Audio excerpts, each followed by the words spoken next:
Hello and welcome back to another episode of Critical Reactions with your host Bryan. We're going to wrap up this week with an album review, which is where we explore an entire album track by track, exploring what each song is in a vacuum and its place in the larger work. Today we're going to be looking at an album from Battles, who we checked out about a year and a half ago with the track Atlas.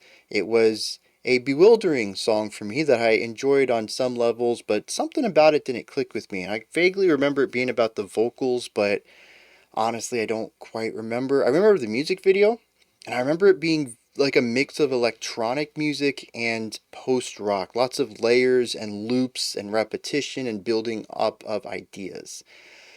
So, that came off of their first album, though, called Mirrored. This one comes off of their third album, which is La Di Dotty.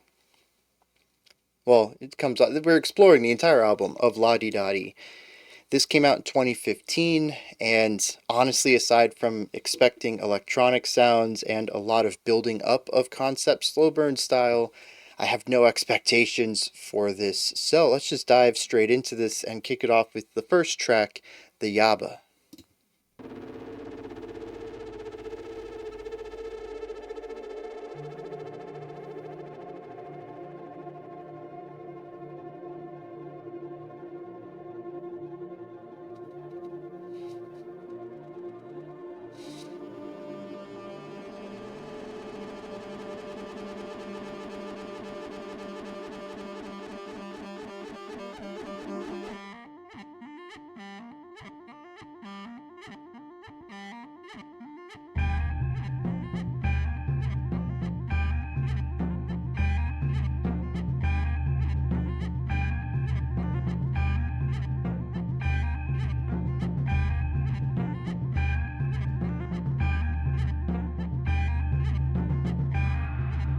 Took me a second. At first I thought it was 7, but then it's 6. Probably two groups of 3. 1, 2, 3, 1, 2, 1, 2, 3. Oh no, that's 5.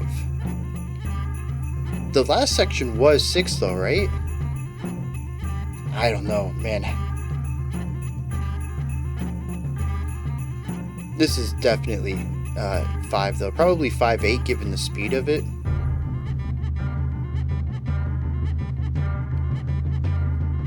There's 3. So we went from what I think was 7 to 6 to 5 to 3, possibly?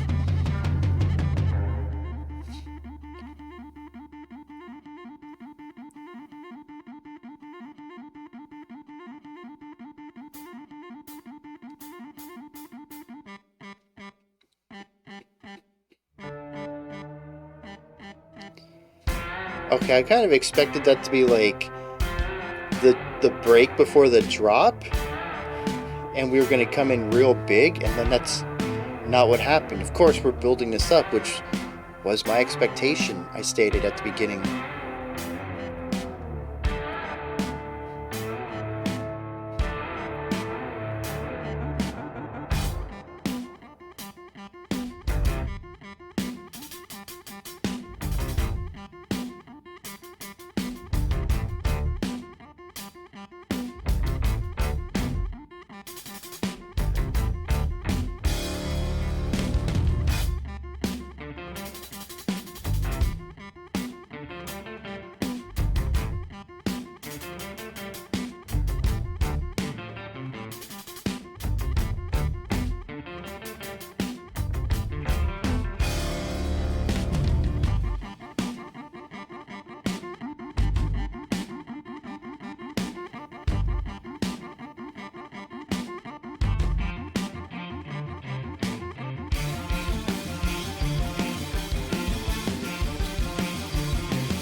The sound over here just bouncing between two notes, that's gone on quite some time. Yeah, definitely a moment to change things up a bit. So there's not going to be any lyrics in this then. Maybe it's just an instrumental opener?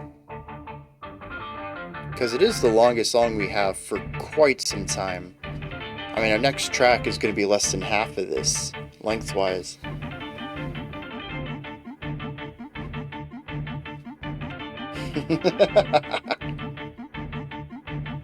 This little whomping sound over here reminds me of retro video game sounds. Mario's Jump, that's what it is.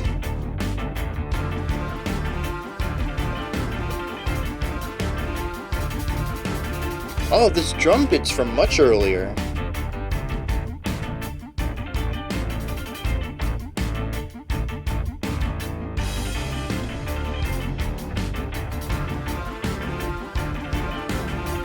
And that synth sounds familiar too, but I can't place it.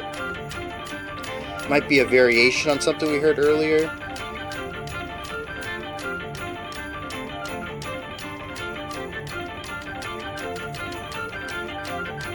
Fun using the drumsticks with a tambourine.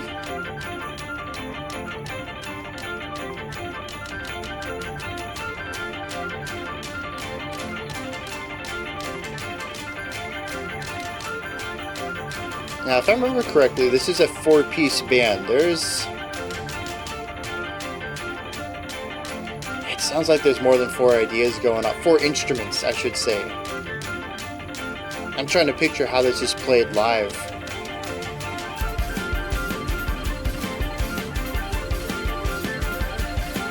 Transferring those clacky stick sounds into the hi-hat. Oh.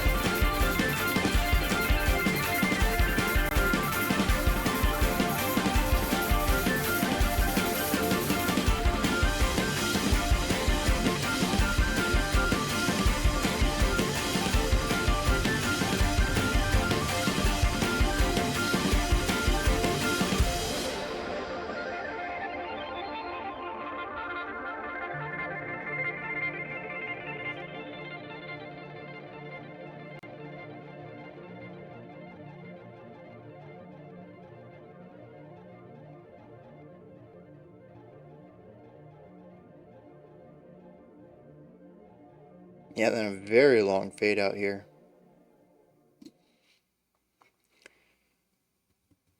Alright. So yeah, we had an instrumental intro to this. It is, funny enough, very maximal, but also minimal in a lot of ways too. That is to say that we use very few changes in the foundation to where I would say that this is maybe 3 sections long. You might be able to argue that there's 4 sections to this track, and I'd give you that argument, but I think for my sake, I'm just going to call it 3 sections. But within those 3 sections, there's so much exploration of sound. The foundational elements may be retained throughout them, but everything that's above that continues to change and modify and mutate and evolve. It isn't even just about the slow burn, which is what I was expecting at the beginning of the track. I mentioned that what I remember from Atlas is that it was kind of post-rocky. Lots of exploration of a single sound, building up of ideas, and fully exploring a section of a song before moving on to the next.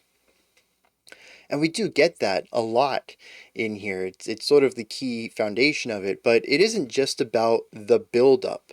Yeah, most of the times when we enter a new section, we get the foundation, the bare minimum sound, the first loop that we hear. And I do want to call it loops. If I remember right, this is a rock band of sorts. They have a bassist and a guitarist, and very clearly, an acoustic drummer on a drum kit.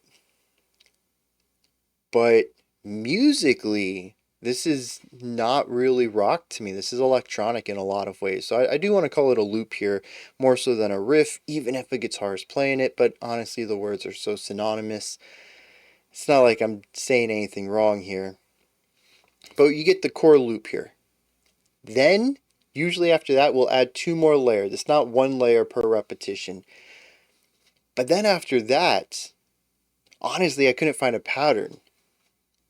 Sometimes we would add more layers, sometimes only one, sometimes two. Sometimes we'd start removing layers immediately, this close to the beginning of the section.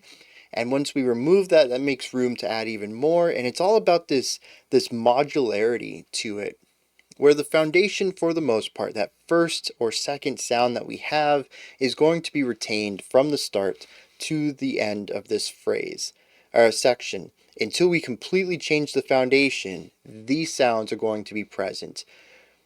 Those are pretty much going to stick there the whole time, but what comes above that, sometimes they'll last for the full 16 times through. Sometimes they'll only last 8 times through. Sometimes only 2 or 4 times through. It just seems whenever they feel like they're ready to change things up, they'll just pull something out, put a couple more in, and by the end of it, it feels like we're in a totally different section.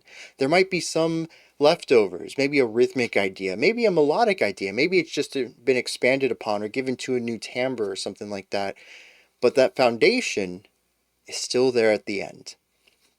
And to me, that's what holds the thing together and creates the boundaries. This is our section right here.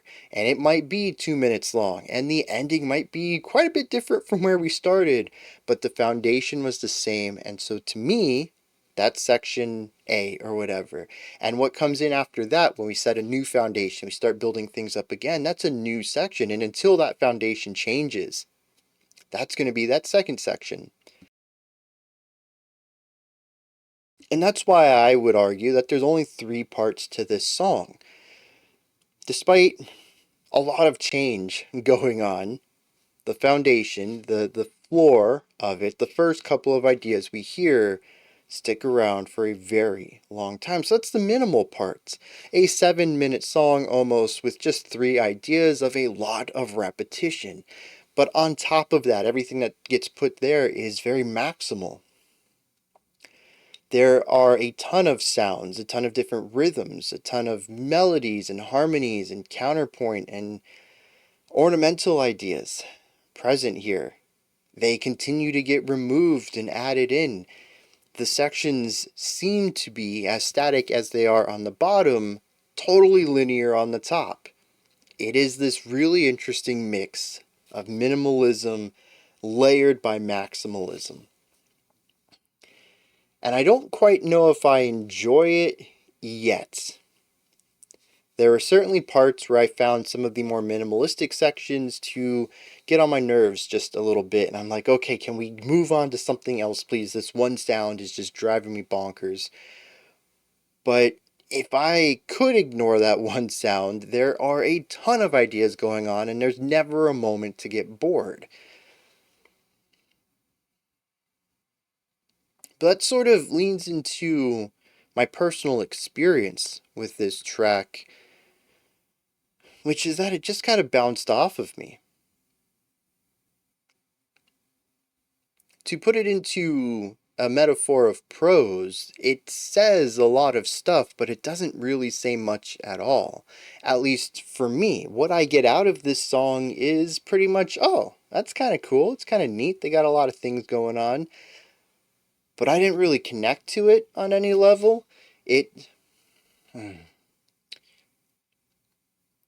Because this is a subjective thing, right? I'm sure there are going to be people who listen to it. In fact, this album was requested by somebody, so I'm sure this album means something to at least one person. And it could just be this opening track. Again, I think this is our instrumental open, and the next track's 3 minutes. That feels more standard of a length, and we'll probably have a more traditional track there. But for me personally, it sort of felt like just making music. And I don't want to throw shade. Again, this is a me problem. I didn't connect with it. That doesn't mean that it doesn't have anything to connect with. But there's very little in here that to me felt artistic. Again, I don't really like the vocabulary I'm using here, but I hope I get this thought across without being too condescending. Um, in another sense, it almost feels like music that takes up space. Not necessarily that it is bad in any way, it has solid intention behind it. I think the execution is fantastic. It's just music, though. And sometimes music doesn't need to have a point. Sometimes it doesn't need to be life-changing. It doesn't need to bring you to your knees weeping in pain or joy. Sometimes it can just be fun, and I think that's what the Yabba is for me. It's just a fun track. Not something I want to return to, but I'm glad I've listened to it. And I think sometimes this is making me think maybe a little bit too far. I don't ever attempt to figure out the intention behind the album requests. I just approach them as any other album. But there is probably a part of me that wonders, why was this given to me? Is this an album that this person holds very dear? Because I know if I was in the shoes of the requester, I would definitely pick one of the albums that means the world to me. But sometimes I just get given fun albums, and I need to remember that and approach it that way. Maybe this is just a fun album. Because the Yabba is a very fun song. It's very explorative. It has a lot of ideas to it. Everything feels congruent. The evolution of the song is extremely natural. Um, but it's just a song, and that should be okay. I love a lot of music that is just a music, just a song. It's not anything I'm going to hold up as a masterpiece of what art can be, but it is still a song that I enjoy listening to on the 10,000th time. It's just a solid track, and maybe that's what the Yabba is. Maybe that's what the whole album is. Just a good, fun track.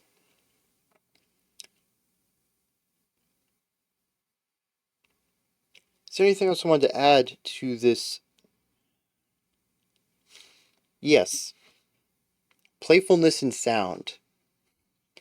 I think I mentioned this when we checked out battles last time too, is that I got the feeling that somebody in the group grew up playing older video games and had a blast emulating some of those sounds. I hear that here as well, although I might be confusing battles with another song that we checked out.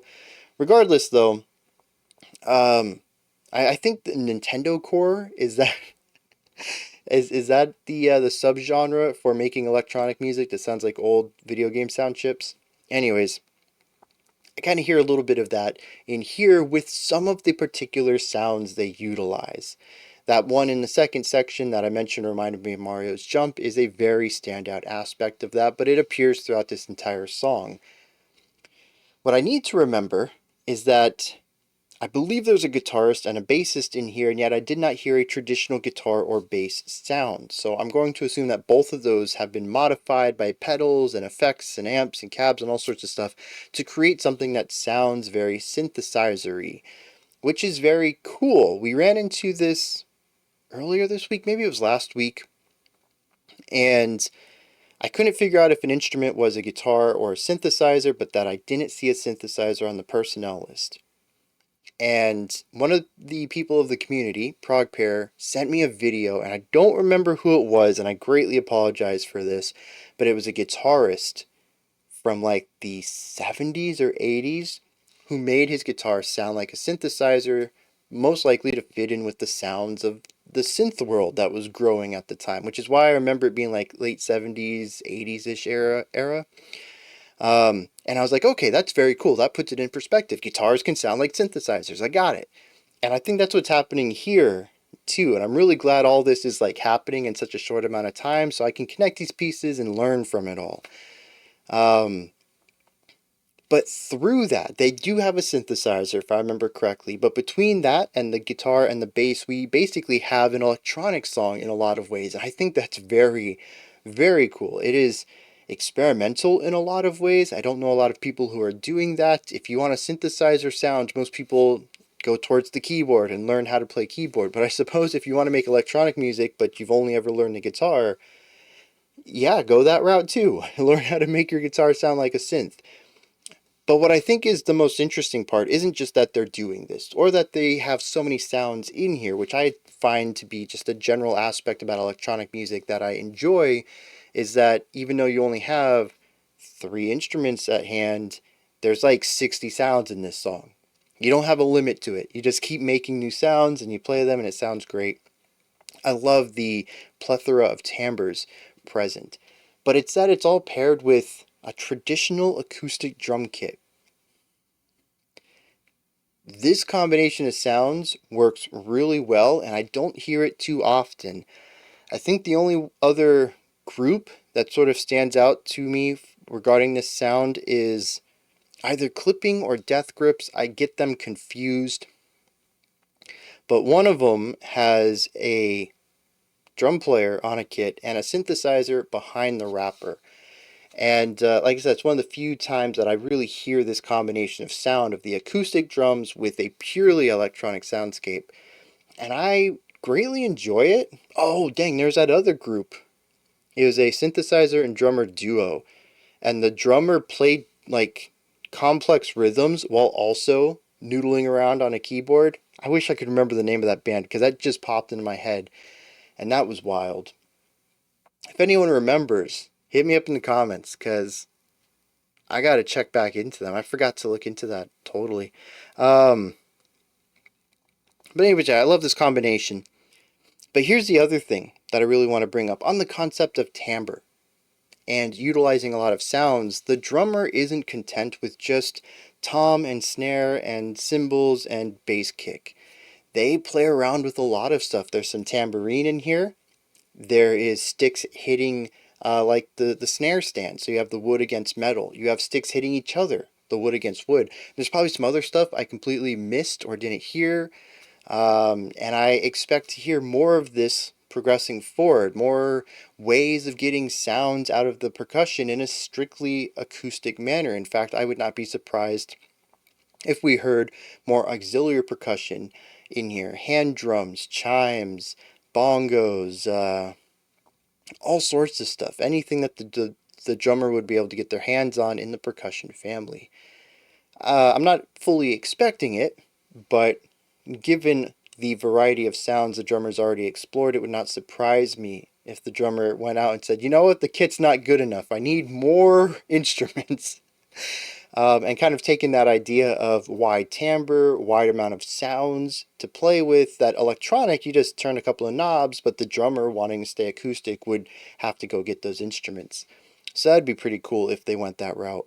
I don't need to get any lyrics, so I suppose we're just going to head right into the next section.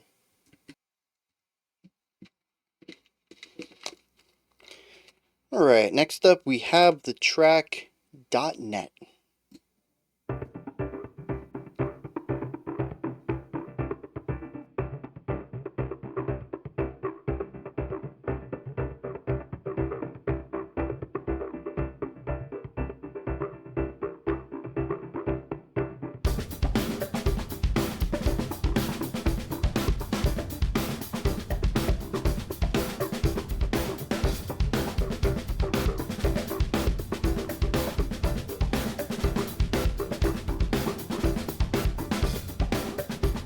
Oh, I forgot to bring up the wild drumming at the end of the last track. Yeah, this drummer can be a beast. Even this right here is a bit more of a complex rhythm when you pull in that really tight snare roll.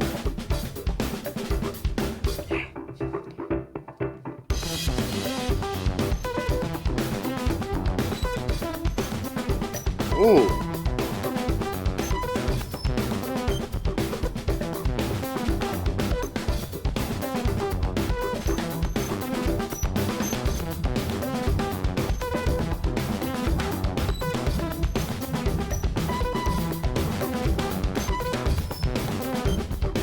Very squeaky, chirpy, noisy, ton of compression on it.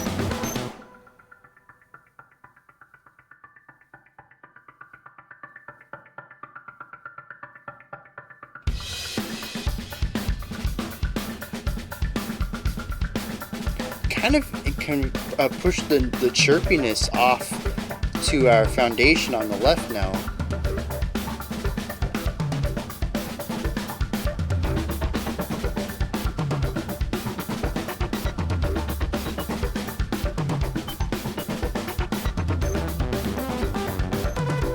Bringing back the same thing, so the same melody over a different foundation.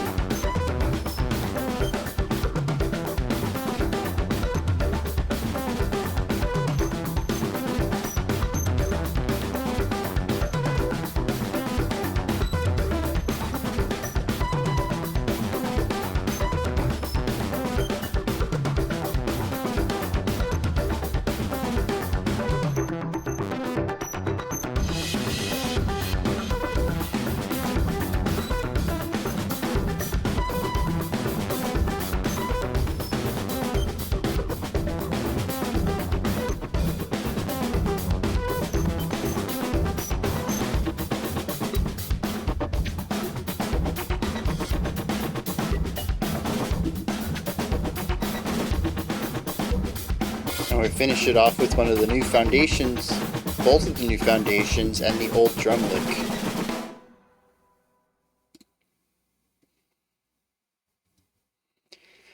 Yeah, I think that song cements my idea that this is just going to be a fun album. Oh, we didn't have lyrics again. Let me write that down. No lyrics. Or I suppose no vocals is more accurate. I figured that this would be a more traditional track, and no, it's just a short version of what we started with the Yabba. So we have no vocalists this time. So we have 4 people doing instruments, which, man, even at the end of the Yabba, I was still wondering how they would perform this live. I felt like there were more than 4 moving parts there. I mean, it's quite possible doing more than one thing. Maybe, 2 keyboards, one on each hand or something, both doing different things. But like the drummer, the complexity of some of the drum stuff, I don't think is possible with just one hand. Maybe it is. Maybe the dude's even more of a beast than I thought. But I don't really see the drummer doing too much of the electronic stuff, which just leaves 3 people to do all this. I don't know.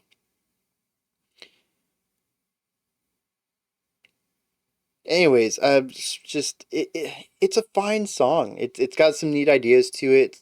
Let's get into it real quick. I don't know that I have a lot to say about it, but it does introduce some new ideas. First of all, it is still an electronic slow burn. We have foundation. We build on top of that. We have a new foundation. We do the same thing we did last time on top of that, and then we end the song with one of our new foundations and an older drum idea. Very cool way to have this element of progression throughout the song where nothing ever feels stagnant, but we are reutilizing a lot of things, which is the first element I want to bring into this. Something, again, that I forgot to talk about last track is just the concept of callback. That's not the word I want, but whatever, it's going to be what we stick with. Of bringing back ideas that we've had earlier, reutilizing licks, loops, motifs, whatever you want to call them. I remember in the Yabba, I was like, oh, that's the melody from like last section. And I remember like the drums came in, I was like, oh, that's the drum work we had a couple of patterns ago. They continue to reutilize these in ways that allow the song to continue to feel expansive, that it is progressing into a new area, that it is evolving into whatever is coming next, but that there's still these feet left in where we came from. There's still these callbacks to where we were. And I love that. To recontextualize something you've already written is fantastic and goes along with that efficient, more minimal style of writing while still achieving this maximalistic vibe. And we hear that here as well. In fact, after we build up our second foundation, we reutilize and we recontextualize the melody from that first section. And then the end of the track is the foundation, as I mentioned, from the second section, and the drum bit from the first section. So we continue to create new combinations of sounds by reutilizing things we've already written. Fantastic writing. Absolutely love it. And the other thing about this track that I want to bring up that I don't think the Yabba really dove into much is just noise. The main melody here is very compressed, very gritty, and very chirpy, even screechy at times. It was not easy on my ears. Maybe some people will love it. There's a lot of stuff that I'm just like, nope, that's too noisy for me. And of course, people in the comments are like, nah, this is my jam. This is what I fall asleep to, whatever. Everyone has their own tastes. That lead melody timbre was not for me. I liked the composition itself. Really neat stuff about jumping back and forth between octaves and really fast note play and creating these very sweeping movements. I like all of that. Just I wasn't a big fan of the timbre, the tone that they picked for it all. That's what kind of worked against it for me. But yeah, it's very noisy. Also a lot simpler than the Yabba was. But I think a lot of that's just because we don't have as much room to build up new sections and then recontextualize old ideas and stuff like that.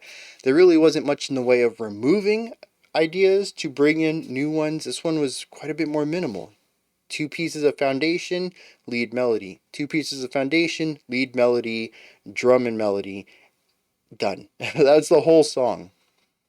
And so while it does explore many of the same things that the Yabba did, which is sonic exploration and recontextualizing old ideas, that really strong, efficient composition, it does so on a much smaller scale than the Yabba did. And it still has a bit of that expressiveness, but not the expansiveness that we saw from the Yabba. And so this kind of takes me to my last point right here. If we don't have any vocals in this album, which there's still 10 songs ahead of us, do I think the songs stand well enough on their own?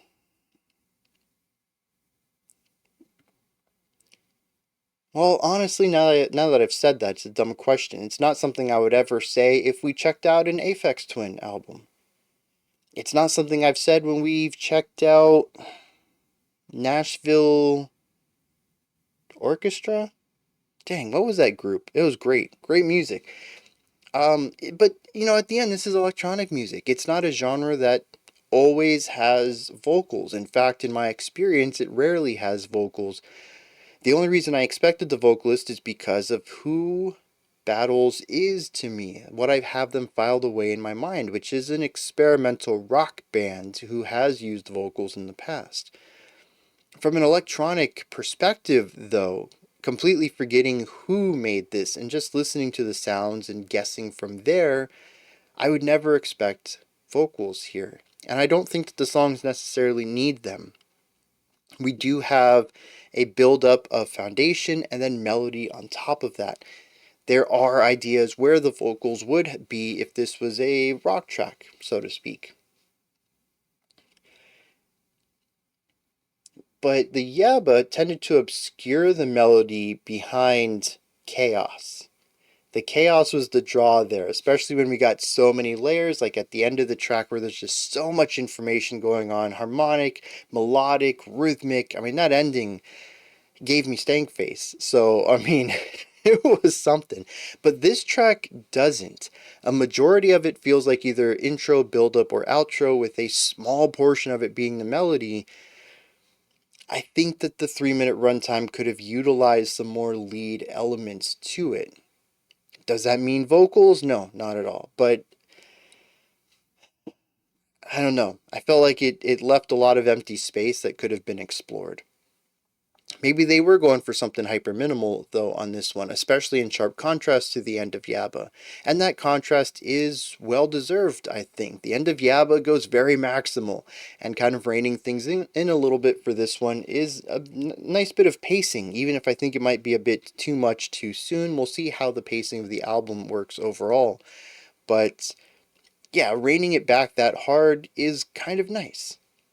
I just I don't know, and on an individual level, outside of its placement within the larger album, I felt like there were a couple places where I wish they would have done something a little bit more. Maybe even made the song a little bit longer and explored one of the sections a bit more. Even I think a timbre change for the second melody would have gone a long way. it does feel a bit too minimal to me now that I'm thinking about it more, and I wonder if that's just me overanalyzing it or if I'd feel that way on a second listen as well. I do want to get a little bit of context on this. So, in place of lyrics, I'm going to go read a little bit on Wikipedia and maybe the quick snippet on Genius, which tends to be pretty informative when there is one. Kind of get some idea of what's going on here. Maybe I had the wrong image of who Battles was, because this is similar to what I was expecting, but also very different. Alright, so some interesting stuff here. There will not be any vocals on this album. As per a quote I got from an interview, I didn't even need to go look at every song's lyrics list to find out that they were instrumentals, because they don't have a vocalist.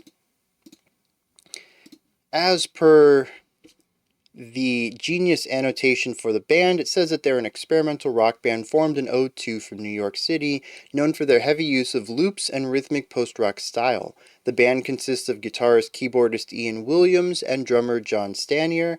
Vocalist, guitarist, and keyboardist Tyne Braxton left the band in 2010 due to conflicts over touring, while bassist, guitarist, and pedal specialist David Konopka left the band in 2018. So the vocalist left right before the previous album to the one we're checking out. According to Wikipedia, the personnel list for that album, which is called Gloss Drop, featured featured a variety of vocalists. Probably, well, yeah, they're featured in different songs, so there are a lot of instrumental ones on that one as well. But this time around, they chose just to have 0 vocals entirely, with guitarist Dave Konopka stating, "To me, vocals are like this 4th instrument that is totally insignificant in a band like Battles, because we kind of have nothing to say. And out of the 3 of us, none of us are capable of really singing," which is why they had featured vocalists on the last album. Says the decision to not have vocals is more of a self-sufficient functional decision than anything. Yeah, they just don't have a vocalist, and none of them really have lyrics that they want to get out, so why do vocals at all? Which also, I mean, their music lends itself to that too. They're listed as experimental rock or sometimes electronic rock, and yeah, I mean, to me, I even just explained this, the music feels very electronic to me anyways. If I didn't know better, I wouldn't think that they're using guitars or basses or anything. I would just think it's some synthesizers. Maybe even with a drum machine. Just happens to be acoustic drum library they're using, but again, I would not think that this was a band. I would think that this was an artist, just on sound alone. And electronic music just doesn't always have, or very rarely has, vocals to it. It makes sense that that's the decision they would have landed on.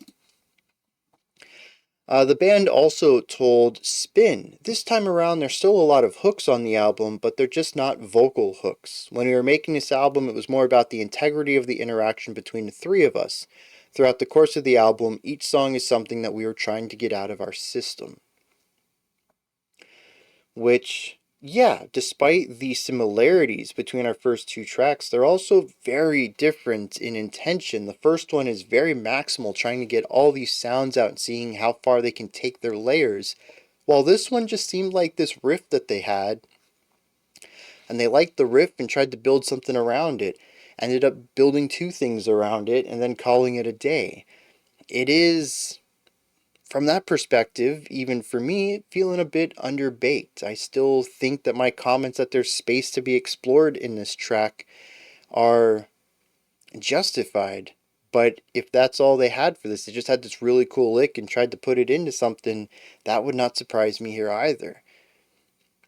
Even from that comment, each song is something we are just trying to get out of our system. It doesn't sound like they're trying to make music, but more so trying to figure out who they are without a vocalist, who they are as a 3-piece band, which I think is interesting because after this album, the bassist leaves and they're down to just being a 4-piece, the guitarist and keyboardist and the drummer. I'm kind of curious where they take their work after this, but there's still an entire album ahead of us to explore as well. I did notice one thing. Where was it? Oh, that it was received mostly, this album, Lottie Dottie, was received most positive from contemporary music critics, but that overall it just did not do very well. It was their least successful record in the US and their second least in the UK. So I was looking at some of the Billboard ratings for it, and it did not do very well at all, which I don't know. I don't know the progression. I don't know where fans were at, but honestly, I think I'm liking this more than Atlas, and I think that's because the vocals in Atlas were something that it was a hurdle for me, and I don't have that hurdle anymore. The ideas that would have went into vocals are put elsewhere. So I don't know. There's still a lot of music ahead of us. We still have another half an hour of stuff to explore. Let's dive into it. The next track is called FF Bada.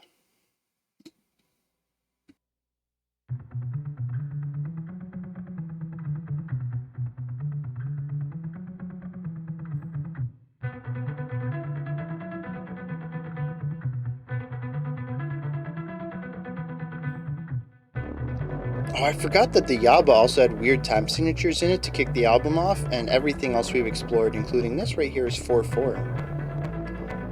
4 on the floor, even.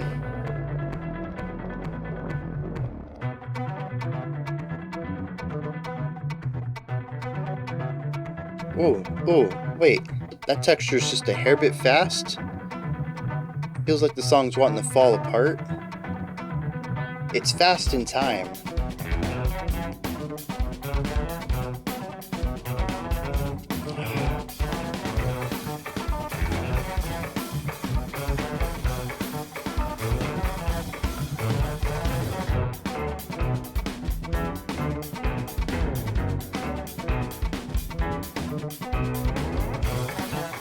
Yeah, that little chirpy sound over here, it's between the downbeat and the offbeat.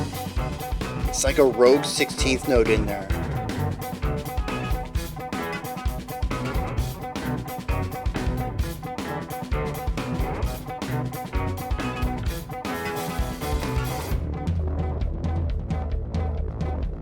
That's cool. This, I think, is their rockiest song so far. This is very clearly a guitar and bass to me.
Yeah, really fun build up there.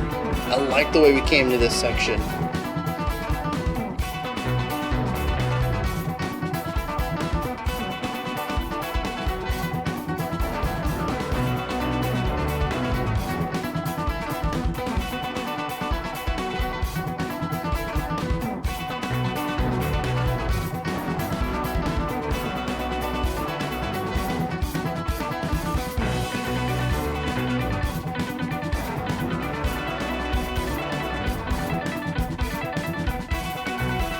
So this is a return back to the slow burn form of the Yabba.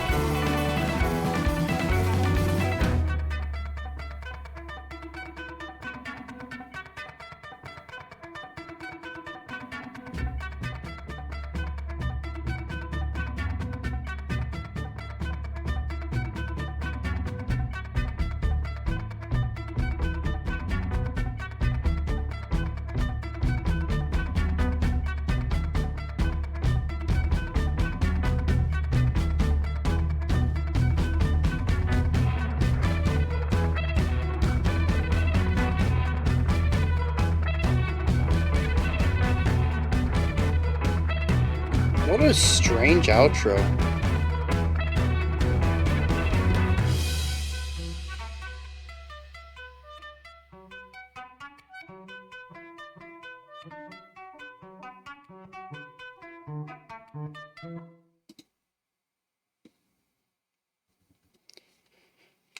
I think they could have ended that song about 40 seconds earlier, because the ending of it was just a slimmed down version of what we heard, just dragging on and on and on. I don't know. One thing that stands out to me here that I didn't really talk too much on about the Yabba and wasn't really present in .NET is rhythmic playfulness, especially the end of the Yabba leaned into this. It really is, well, actually, it's a similarity between the end of the Yabba and the end of FF Bada. It's the point where there's so many rhythmic layers going on. Usually the drums lead into this a lot with an energetic drum line, drum pattern, and then there's usually a couple of rhythmic layers in the synthesizer and guitar work, and it creates all of these polyrhythmic ideas where the emphasized beats are jumping around between all of them. Maybe one emphasizes offbeats, maybe the other emphasizes 1 and 3, maybe one of the instruments only emphasizes the and of 4, and so you have these accents just bouncing around all over the place, and between all these accent points coming from so many different timbres, it almost feels like a Hocket bouncing around not just between the instruments themselves, but also bouncing around the placements where they are in the sound sphere, left pan, right pan, center, all this stuff. For those who are new to the channel or just don't know in general, a Hocket is when multiple instruments come together and play parts of a melody.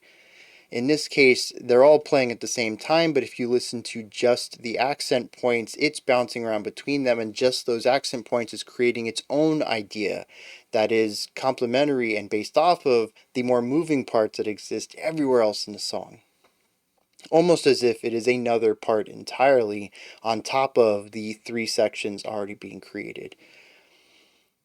I find that to be really neat. And it is probably, I think, Battle's greatest strength. What I'm enjoying the most out of this album is when the complexity shines through in those ways, and the experimentation leads to not just an appreciation for what they're doing, but actually enjoying what comes out of it.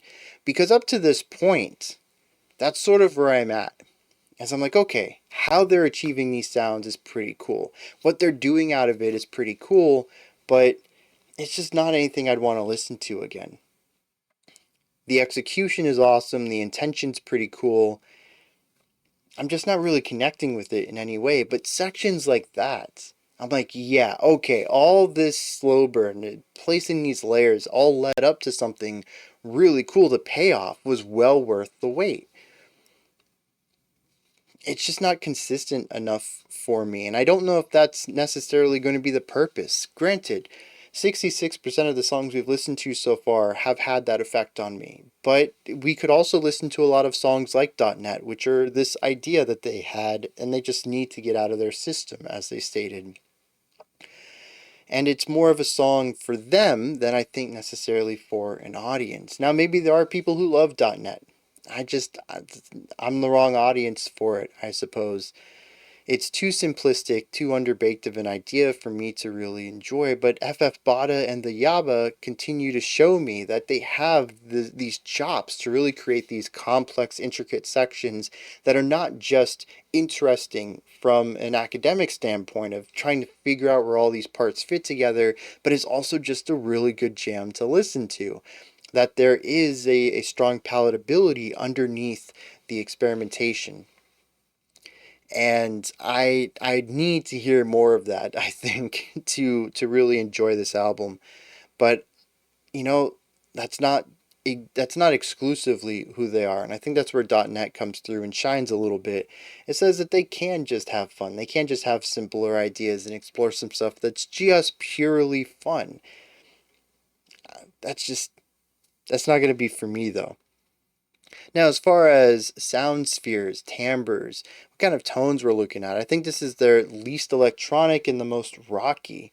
It's where I can distinctly hear, oh, that's a bass, that's a guitar, going for those plucked string sounds underneath all of the electronic changes and pedals and effects and everything. I can still hear the strings, which is not something I necessarily heard on the first two tracks.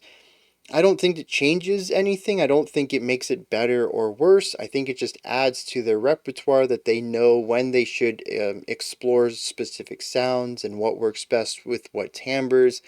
And it's just a further widening of their palette, their sonic palette that they can work with. And I find it interesting that they do all of this. And I think that's really going to be the word of the day. I know people are going to call me out on it. Drinking game, how often is Bryan's going to say interesting? But it is. It's the part that I find to be the most mentally engaging, aside from those rhythmic sections where the layers click into something more profound. But it's just thinking, how many sounds can they make? And to me, that's usually something I would leave towards electronic music. Artists like Igloo Ghost, I love listening to, because there's just hundreds of sounds on every song, and every song explores a different group of hundreds of sounds. It's just fascinating to see all of this sonic representation on an album. It's just not something I typically hear in a rock group. And so I find it really fascinating for them to take the guitar and push it to these boundaries. They do have the keyboards, and I expect keyboards to be pushed like this, but not guitars. Usually a guitarist will find a couple tones and write some music in them. You know, your lead, your rhythm, and your solo, and then that's it. Why make any more tones? But it's really cool to see them push their guitars into the realm of electronic music. And like I said, that's the thing that I find most interesting about them so far.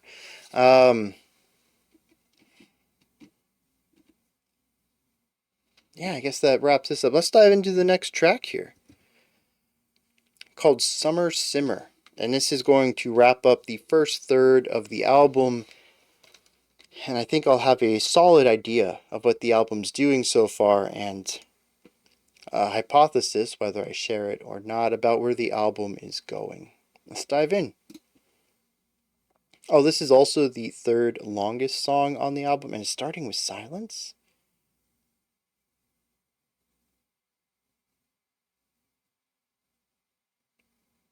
No, I think I have technical difficulties. Give me 1 second. Here we go, with Summer Simmers.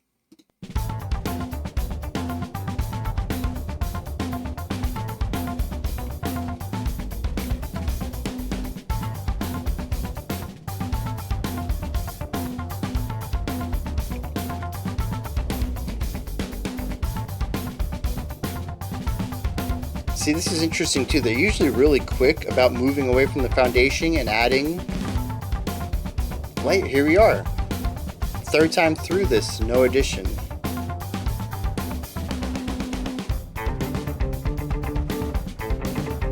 Unless we're just cementing the three.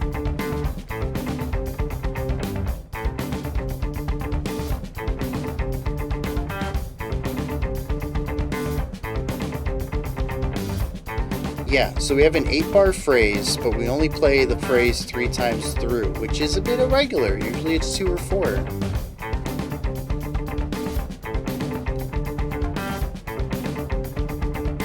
It's only the first.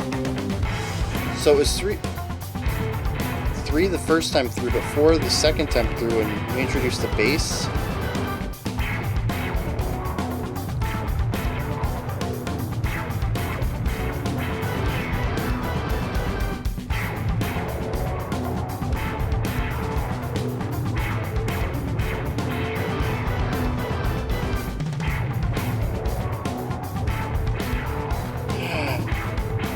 You know, experimentation is, there's a key element to that.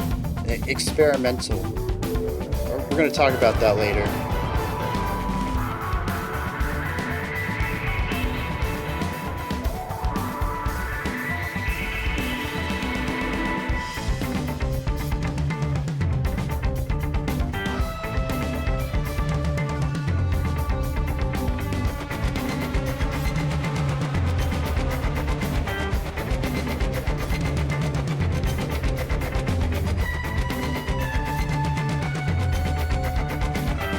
I think this is the first track where we have harmonic experimentation. We have utilized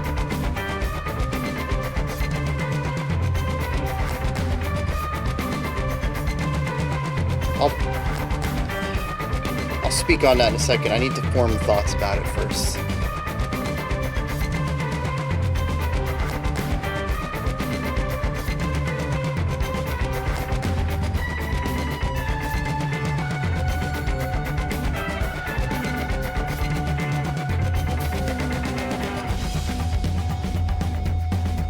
I think that might be one of our longest sections, just shy of 3 minutes.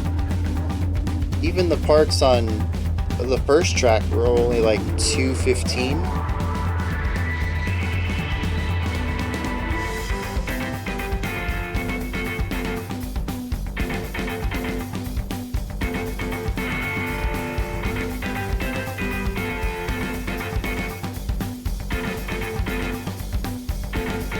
Interesting use of variation on that guitar line.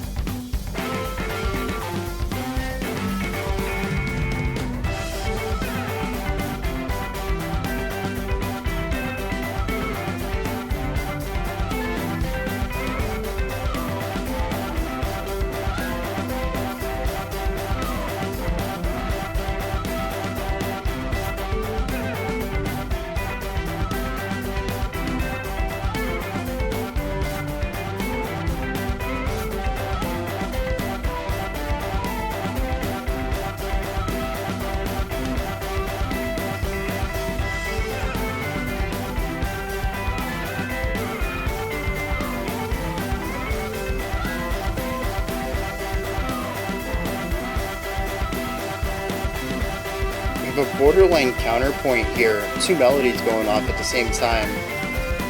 Panned opposite sides. But they're more combative than compatible.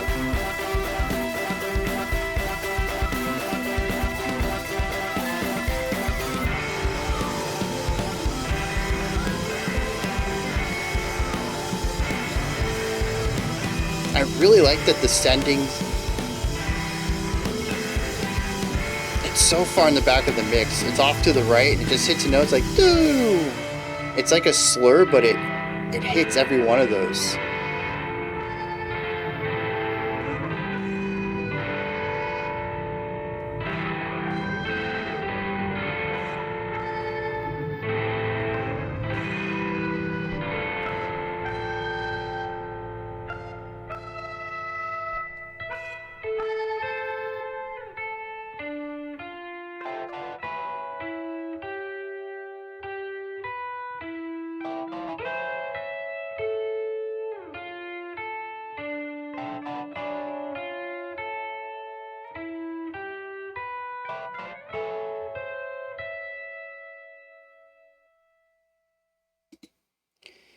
Summer Simmer.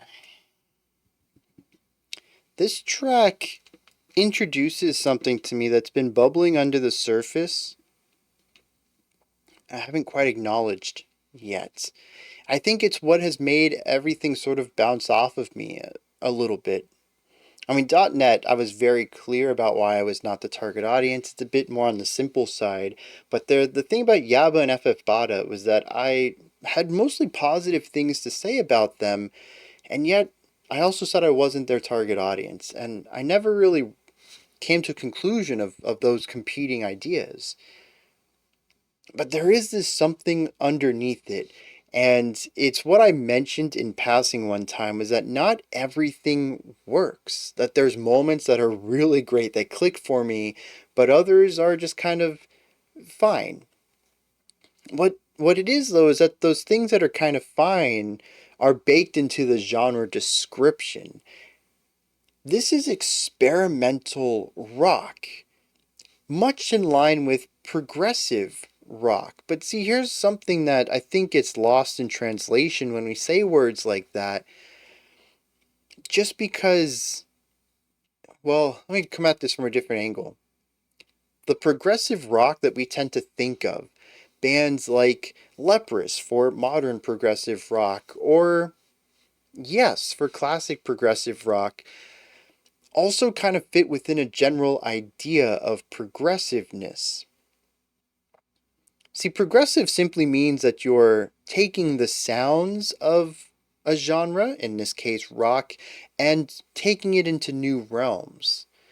The same thing goes with experimentation or experimental rock. We're taking the sounds of a rock band and experimenting with it. That doesn't always mean it's going to be mainstream viable. It doesn't always mean it's going to have palatability.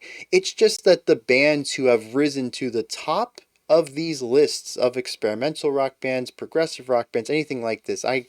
Progressive and experimental are the same word to me, even though prog rock and experimental rock are two very different genres. I will use those two words very interchangeably in conversation, and have in the past, to some people's confusion early on in the channel's life.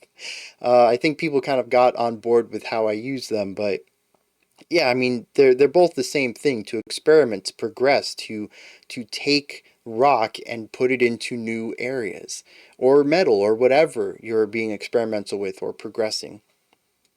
But what's risen to the top, the most popular bands in these genres, have been the ones that are the most palatable, the ones who have taken the ideas in marketable, successful ways. But that really is only one side of the coin.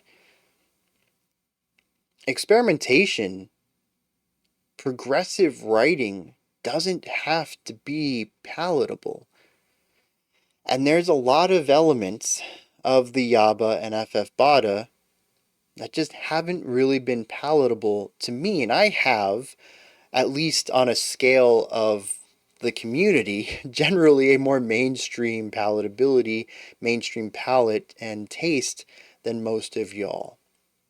And this, I think, shines most clear in the metal realm, where y'all will give me suggestions for metal that is just not for me at all. I'm more of a pop metal, metalcore kind of person, into the more palatable, marketable realm of metal.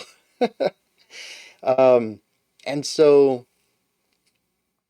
something like this, there's some people in the community I just immediately think of, oh, they'd probably enjoy this quite a bit. It is very progressive, very experimental. This track, even in particular, it is not for me, though. My tastes are quite a bit more mainstream. And so this song in particular showcases something that I've only slightly noticed in a couple of the other tracks. Battles is doing some really experimental stuff here. They're not aiming to take music and put it into the realm of electronic in a way that is going to work for everybody's tastes.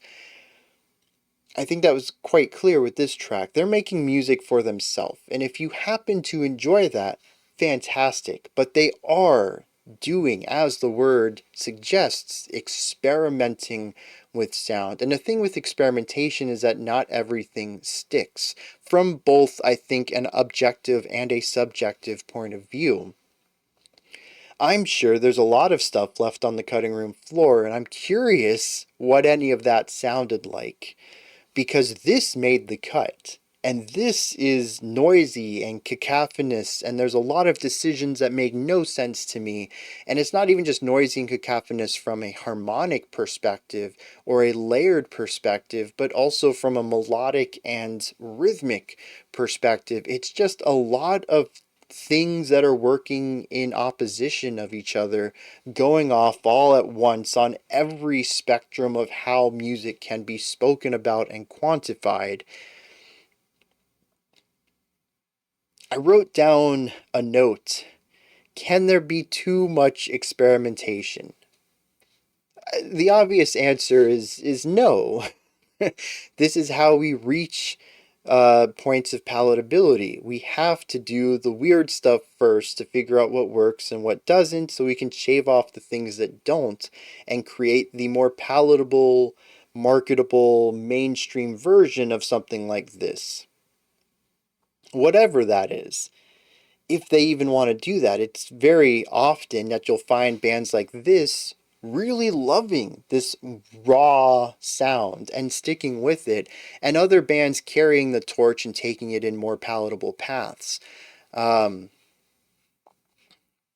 I just had a really good example of this in mind, and I can't think of what it is now. Um,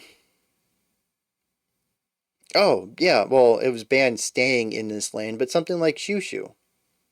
Very experimental rock stuff, and sticking with the less palatable sounds and growing an audience through that. They know who they are, they know what they want to make, and they have an audience for that. So I'm not saying that Battles necessarily needs to shave off the rough edges like Summer Simmer, or that they ever would.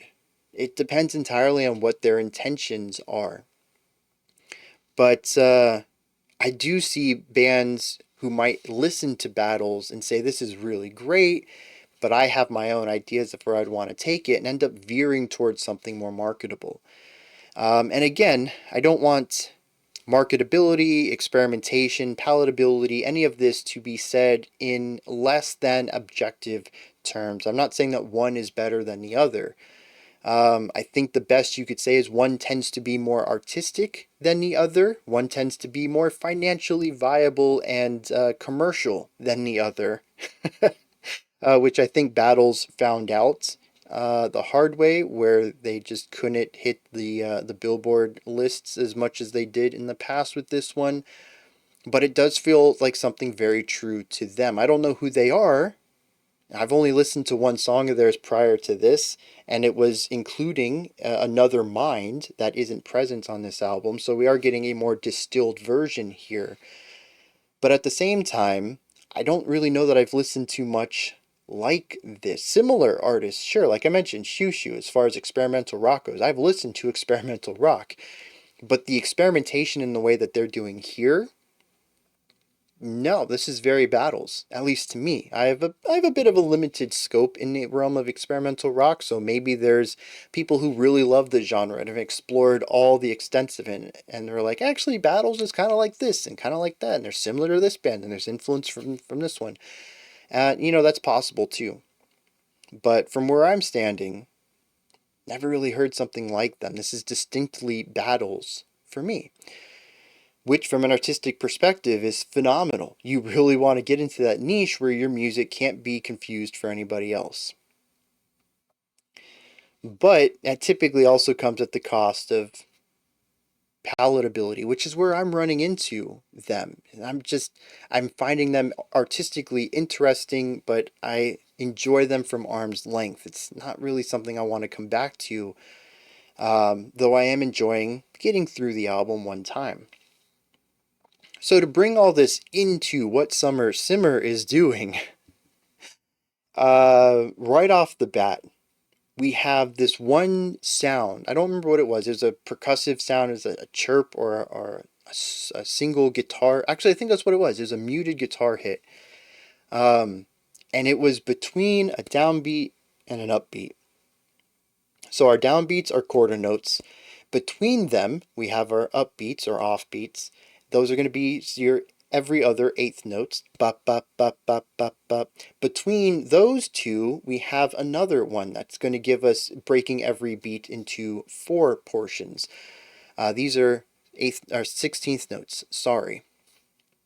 This one hit is 1/16th note, but not a downbeat, not an upbeat. It's in the middle somewhere. I'm not exactly sure where in the middle between these portions of the beats are, but that's just how obtuse it is rhythmically, and it causes the entire song to feel like it wants to fall apart. If it wasn't for the consistency of it, I do think the song would fall apart, but it is consistently just a hair bit faster than everything else in a way that ends up working together on some level. Rhythmically, we begin to fall apart, or we have too much information, or we're experimenting, in non-palatable ways right from the beginning of the song. Harmonically, we begin to introduce odd and dissonant notes quickly as well. It doesn't really take too long before we get into that. I think it was one of the first Well, not the first line that we introduced because there's nothing to harmonize against. We just have these single notes here. But it's the second instrument that comes in, the first time that we have dual notes. So we have these dyads, and it's just tense, dissonance all over the place. And the more lines we add, the more dissonant this thing becomes. Rhythms end up coming in that are just disruptive against other rhythms. And then eventually, by the end of the track, we have two melody lines, one on each side, just not working together at all, just doing whatever they can to crash into and be disruptive to what the other one's doing, whether that's rhythmically or harmonically, or them both playing moving ideas at the same time instead of taking turns and stuff like that.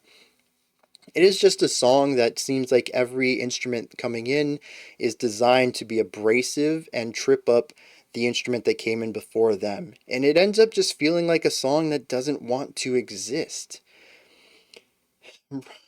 Recalling the thought that they had that this album is a bunch of ideas they just needed to get out, I wonder if that wasn't the prompt. Hey, what if we just made a song that wasn't congruent at all? What if I'm going to start a drum beat and you're going to come in and you're going to play something that's completely antithetical to it? But it's going to be melodic too because you're not a drummer. You know, the rhythm's going to clash with mine, but you're also going to have a melody you're going to play. And then, hey, bass guy, you're going to come in and I want you to play notes that just don't work very well with his. In fact, play a different key. That's fantastic. And like, that's how the song feels like it came to be. At a point, it almost felt like it was three people jamming along, trying to just be disruptive as they can, and just improvising as they go because they're not really aiming for large amounts of palatability. It can just be off the cuff because it's really easy to write bad stuff off the cuff. And that's not to say that this is bad, it's just nothing works together, and that's really easy to do improvised. That's not, again, I'm not saying that this is a jam or that this is improvised in any way. There could have been a lot of thought that went into it, but that's the idea I got from it. At points, it felt like, as I've mentioned sometimes earlier, with not in this thing, but like just in other videos, when it comes to avant garde bands, it can sound like a group of people warming up, and this does sort of lean into that sometimes. But there is one thing that this song reminded me of that they do well that I haven't touched on, which is groove. They actually do groove really well. Their drummer is phenomenal. And it's not even just the drums. Sometimes other instruments, particularly the bass, will come in and augment what the drummer's doing. And there are some really funky grooves that come into these tracks that are very infectious. In fact, the beginning of this song kind of kicks off a little bit with that until that side instrument comes in and gets all disruptive with its rhythm. But even in the previous three tracks, I've always hit a point where I'm just like moving my body with it because it is solid groove. And it's not just four on the floor simplicity either. There's syncopation, there's complexity to the drum work, there's a lot of really cool stuff going on. And so I did want to point that out. It's not that this song is totally disruptive all the time. In fact, the beginning of it I quite enjoyed. And there's some parts in the middle when we kind of removed some layers and reached more of a simplicity that I was like, okay, I'm getting back into this. Yeah, that's cool. But you know, this song in particular really wanted to ramp up the experimentation, and while I personally think this was one of those songs where things just didn't stick, I think the overall execution of the intention is probably really well done. Again, I think the prompt, the target here was to make something very disruptive, and they did a fantastic job at that. And sometimes that's what experimentation is, intentionally or not.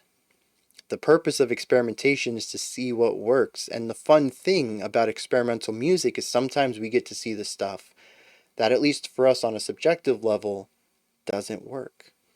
And that's where I sit with this track in particular, is I appreciate it from a distance. It is a fun exploration of sound and is cool music.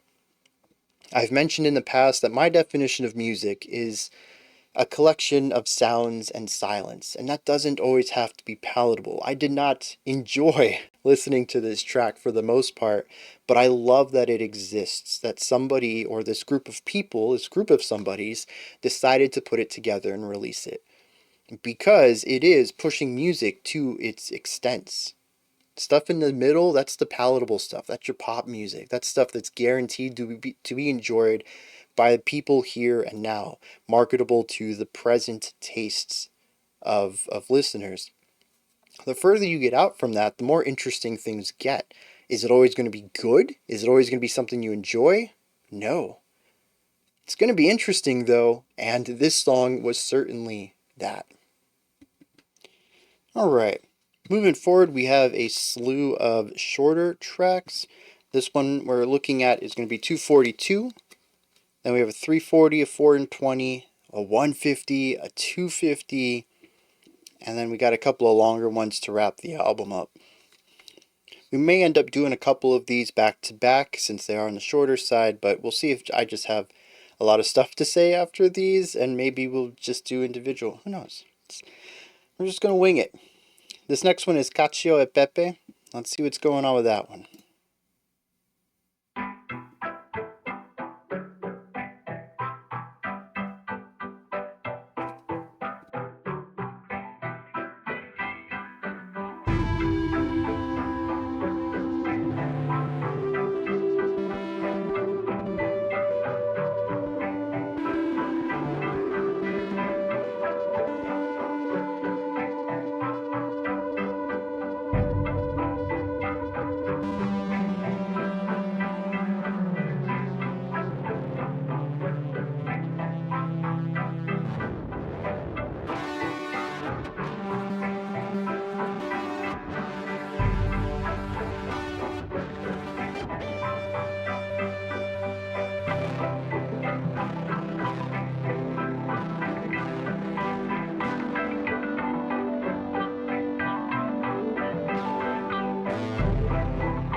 I do like the diversity here between the thinner, pluckier sound underneath and the very wide, large sound above it. The lighter, pluckier one is also spaced heavily out to the sides, while the larger sound is closer to the center. There's a lot of really cool production stuff going on here that keeps it interesting.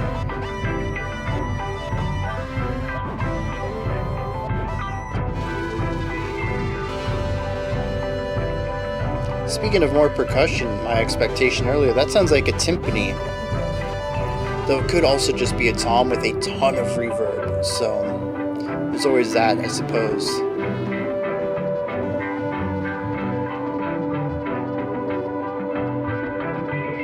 Interesting though, a single idea with very little experimentation to it. The experimental stuff comes from the sounds, but once they've established these sounds and the ideas they do, there really isn't much of an expansion on the idea.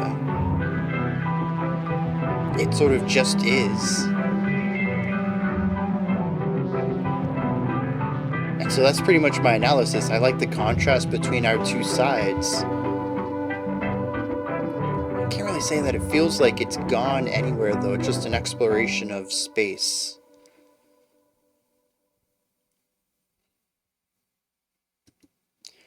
Non-violence?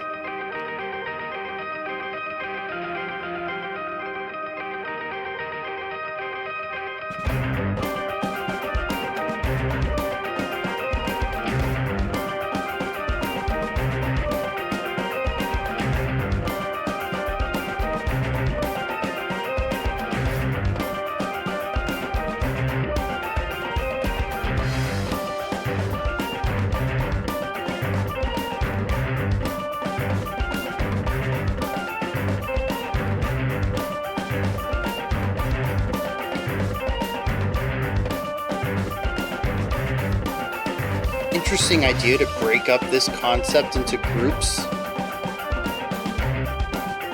Oh, now we get an expansion of that.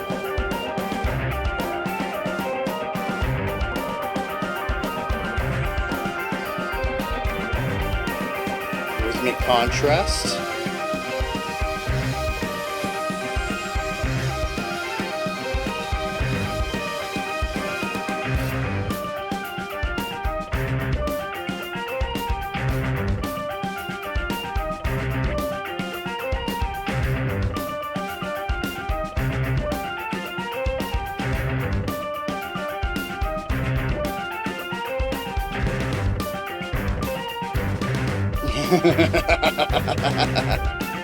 Okay, that's fun.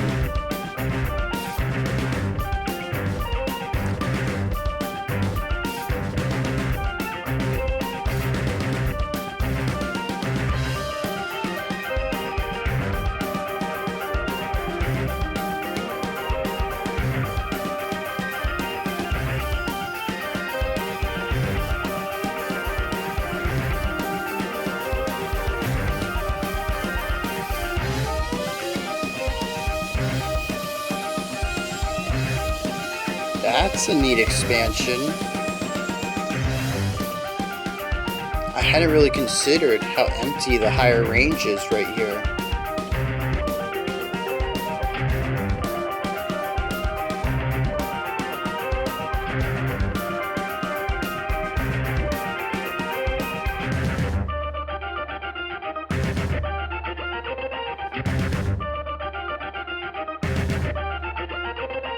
So emulating a bit of the call and response we had at the beginning, where one voice would interrupt and cut off the other, and so we got this fragmented melody.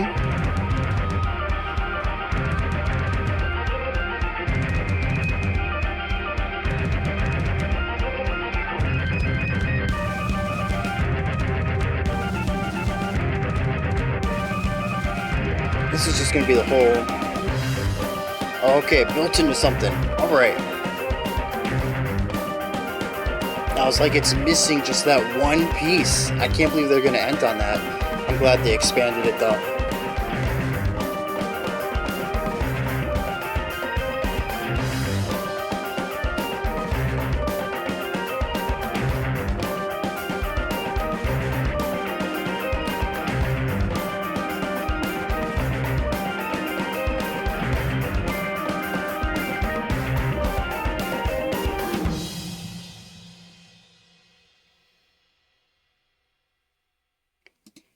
So something interesting happened there.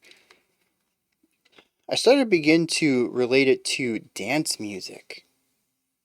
Maybe something closer to IDM, but I mean, the concept is still solid, I think, where the groove ends up being the dominant sound. At least to me. There's other elements that come in and go and showcase new things and show a little bit of embellishment here and some stuff, but for the most part, the final minute and a half of that track, give or take, it's just a really solid groove to dance to. It doesn't really go anywhere. It's not really trying to do anything other than be a really good groove and have a neat little melodic loop on top of it. And this has started to retroactively bleed into some of the other stuff I've been experiencing with them. Because there is one thing that's generally been missing on this album that I haven't really talked about yet. Melody. Not the looped-based melodic riff that we've heard frequently, but linear, narrative, melody, something that would take us on a journey. I suppose it doesn't need to be here, though. Electronic music doesn't always have it, and even the other genre I know them for, post-rock, also tends to leave it out of the picture occasionally in order to explore a sound, which is what they generally do, but it is, I think, the piece that I miss most. The tracks that I have clicked with have been the ones that have had more linear melodic lines on them, even if just for a short amount of time. The ending to this reminded me that that really bright, beautiful little melodic loop is just that. It's a loop. It's a one-bar idea. It doesn't tell a story. It just does something melodic to fill that space. There's a very large part of me that wished, as much as these guys love their loops, that they would put linear melodies on top of them. They would use the loops to build a foundation. If that foundation included atmospheric stuff, ornamental stuff, whatever, it doesn't just have to be chords. Build the song that they have and then put a melody on top of it, something that's going to take me through. Because they had mentioned in that article that they still had hooks in the album, they just weren't vocal hooks. And it just dawned on me that I haven't really heard any hooks, nothing that would be memorable with lyrics or not.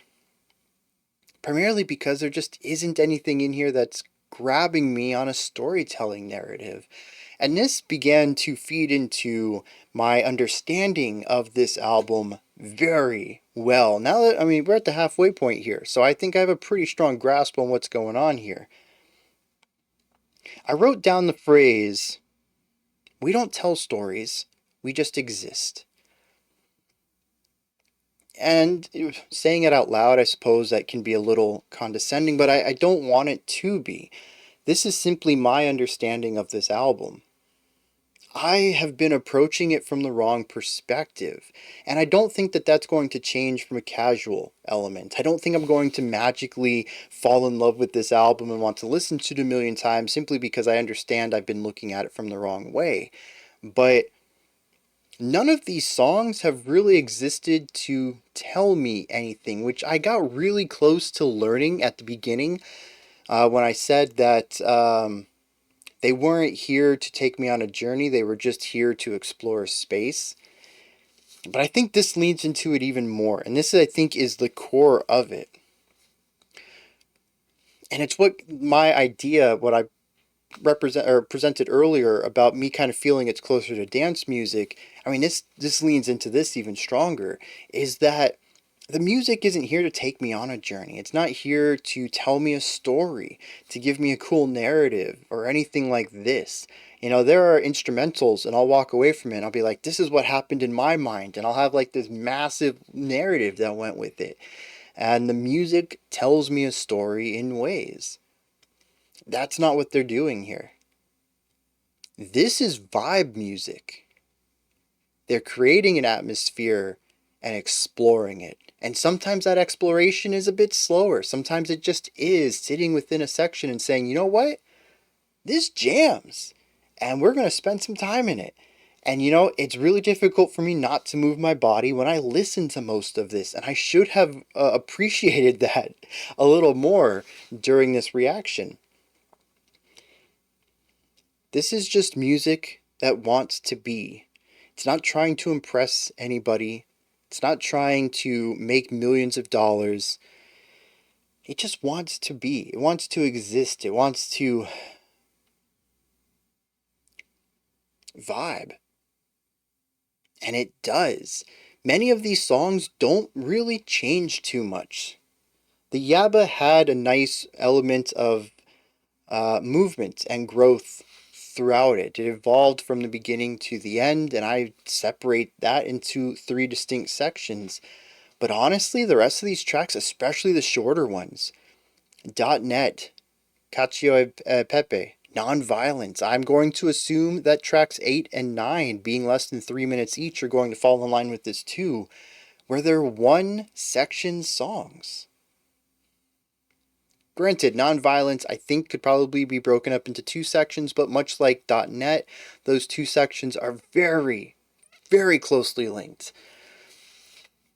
It would primarily be a separation of sections primarily to speak about them independently, more so than I think that they deserve to be labeled section A and B.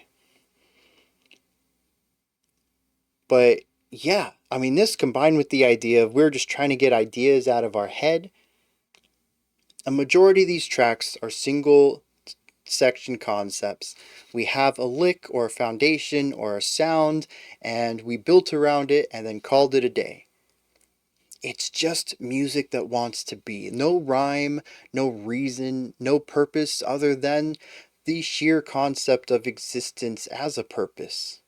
Music doesn't need a reason to be. It's just music. And I think that's where Battles is leaning into with this.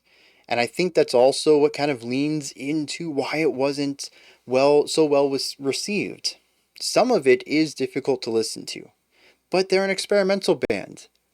Their first 2 albums probably weren't very well received either, at least not on the scale of a Taylor Swift album, right? It's experimental rock. We even listened to Atlas from their first album, and while I said it was a decent song, there were still some parts that just kind of rubbed me wrong too. The vocal bits never quite made sense to me. It was experimentation.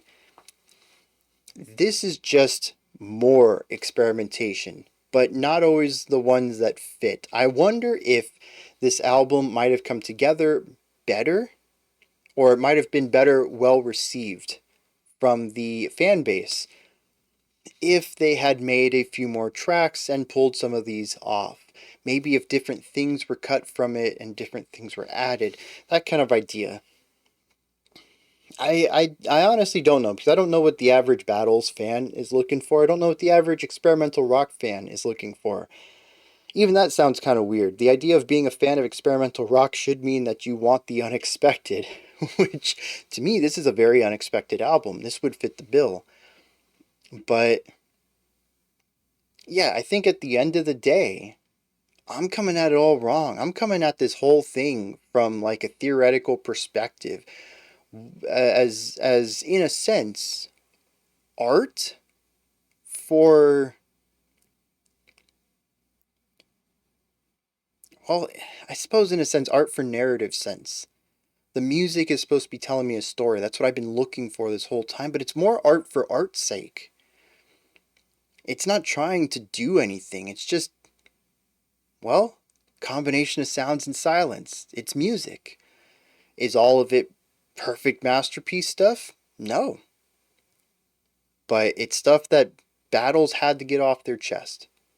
It's been sitting in there. Maybe it's a riff that they've had in their head for 2 weeks, and they're like, screw it, we're putting it on an album, because otherwise I'm never going to forget this. I'm never going to go a day without thinking of this stupid loop. And so they made a song around it. And you know what? I've been there. I know that feeling. I know what it's like to make music for your own sake, for nobody else's ears, just for you. But I also know that after you've made 2 albums, if you make a whole album worth of music, you might as well put it out there and see what happens. And it wouldn't surprise me if that's what Lottie Dottie is. Not necessarily intended for anyone but Battles. But since they had a handful of songs, might as well release it. Especially after so long, too. This was 3 years, I think. 4 years after their second album. So yeah, definitely time to release something. The label might have wanted something too, and they're like, this is what we got. Good luck. um, and that's, I mean, yeah, I feel kind of bad because like I haven't really talked too much about these individual songs. These first 6, I got into some nitty gritty on the first couple, touched on some specifics of 3 and 4, but I mean 5 is just it's 2 ideas. We have that wide, fat, reverberary sound that gives us our melody, and the really light, plucky sound that gives us our rhythm underneath. That's the whole song. There's nothing really to dive into there because it wasn't meant to be dove into. Non-violence. It's one section primarily. We have a couple variations on that on the top side, but the bottom, we have a small variation on the back half of the track that changes things up a little bit, but to my ears, it sounds like 3.5 minutes of improvised work from the lead synth, just doing some wild stuff over a static foundation. It kind of leans into some of those jam vibes that I got from Summer Simmer.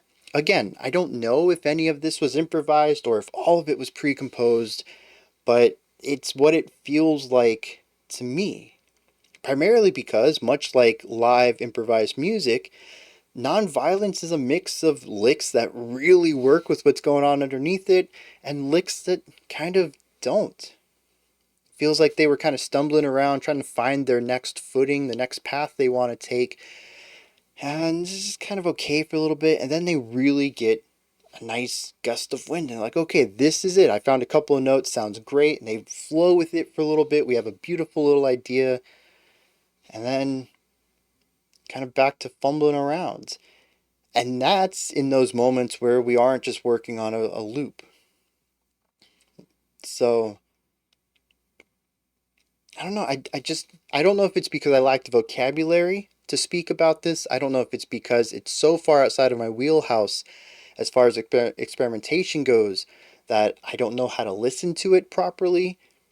But most of what I've talked about is more of the general idea of the album, because that's the only thing that really makes sense to me. It's where I'm getting most of my ideas. But on the song to song moment, they're all kind of blurring together. It's this very even bands who have a sound, still I can say, oh, this was, the riff from this track. This was the drum bit from that track, and sort of separate things out. But here, other than Summer Simmer, which is exceptionally distinct, everything's kind of blurring together a little bit. Which is weird because all of them have distinct timbres, distinct groups of instruments, distinct ideas.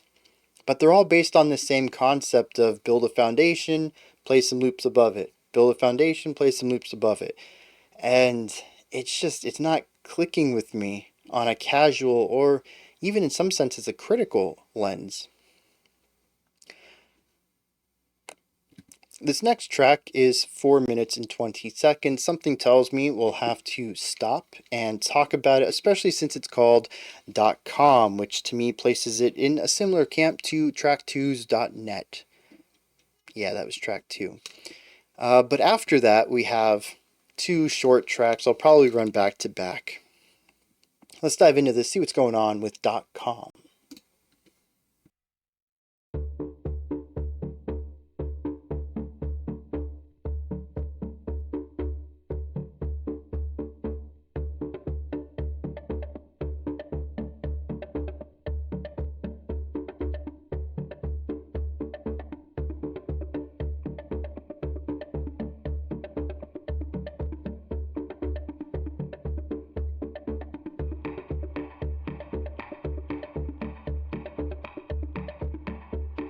Yeah, lots of rhythmic playfulness. Love that.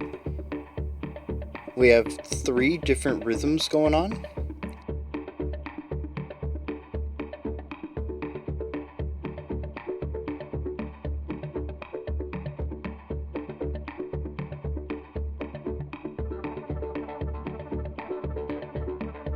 That is a tingly sound right there. I don't know any other way to describe it.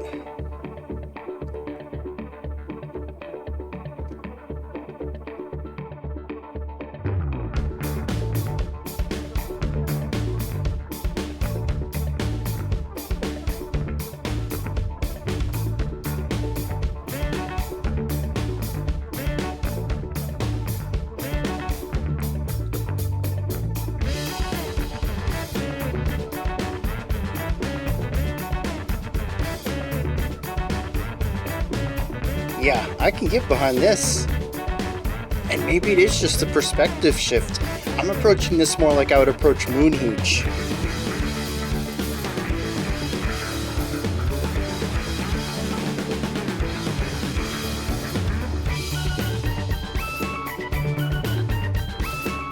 Here we go again though, man. These tones.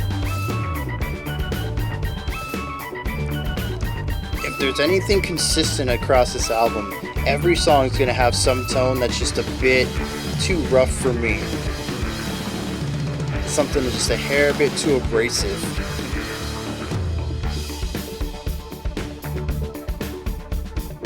But I love this foundation, man. The bass, the drums, the little fluttery thing at the bottom.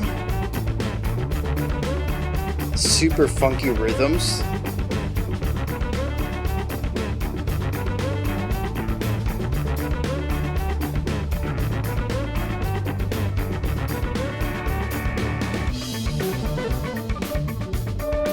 Okay.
Alright, technically that goes into the next one, but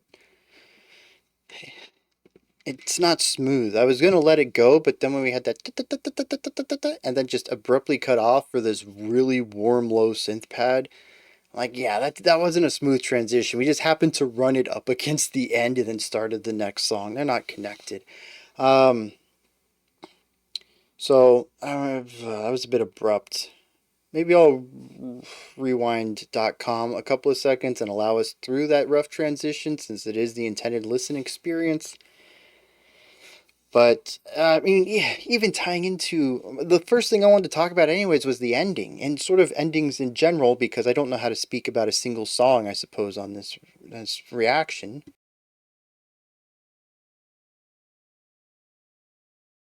This isn't the first time I've been underwhelmed by an ending. I think at least 3 tracks so far, I felt that the ending just lacked interest.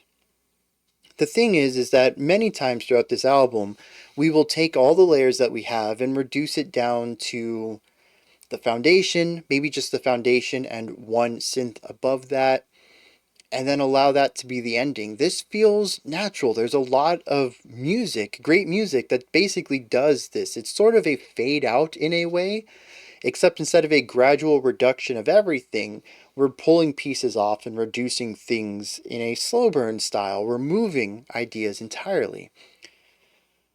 I don't think that by itself is an issue, and in fact, I think that's even a great way to do it. There's fantastic music in all sorts of genres that work this same way. Big bombastic endings, remove half, 60, 70% of the instruments, and then finish it off with just, the foundation or whatever, something like that. But this band loves to drag that out. Not without purpose, though. But the purpose seems to exist outside of the music. Once again, it's for them, not for us, the listener. For instance, in this track, we were left with 50 seconds, give or take, of that chirping sound. That really short staccato. It wasn't static, though. Here's the thing, if you actually listen to it, they're playing with parameters. They're not just, hitting the space bar and letting this thing run out for 8, 9, 10 loops until the song ends. They're playing with little pieces of it, modulating components or parameters of the sound. The chirping itself changes, modifies, it evolves and compresses and expands in ways across that almost minute-long outro. I find it to be a bit underwhelming because I, having more of a mainstream taste, expect endings like that to be much more compressed. It's the final repetition or two at the end of a song to say, okay, this is the end, the energy has diminished, hit the outro.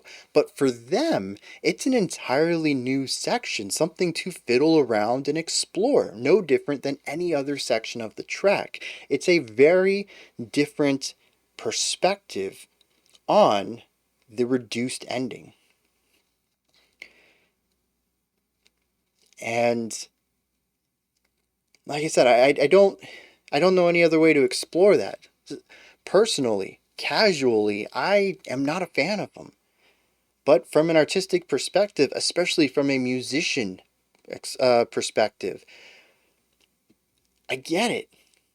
It's neat. It's a subversion and an experimentation on this very standard way of ending a song. And it's probably really cool in the moment to do. This is the same thing I have said with jam bands, is that I love to be a part of them, not a big fan of listening to them, because jamming experience, while there is certainly an audience for it, I'm not that audience. They always feel to me as if it's music for the musicians. They're enjoying their time, playing along with each other, seeing where everybody goes, melding with it. It's this big communal, ad-libbed, improvised thing, and it's a blast to do. I've just never been a big fan of being on the receiving end of them.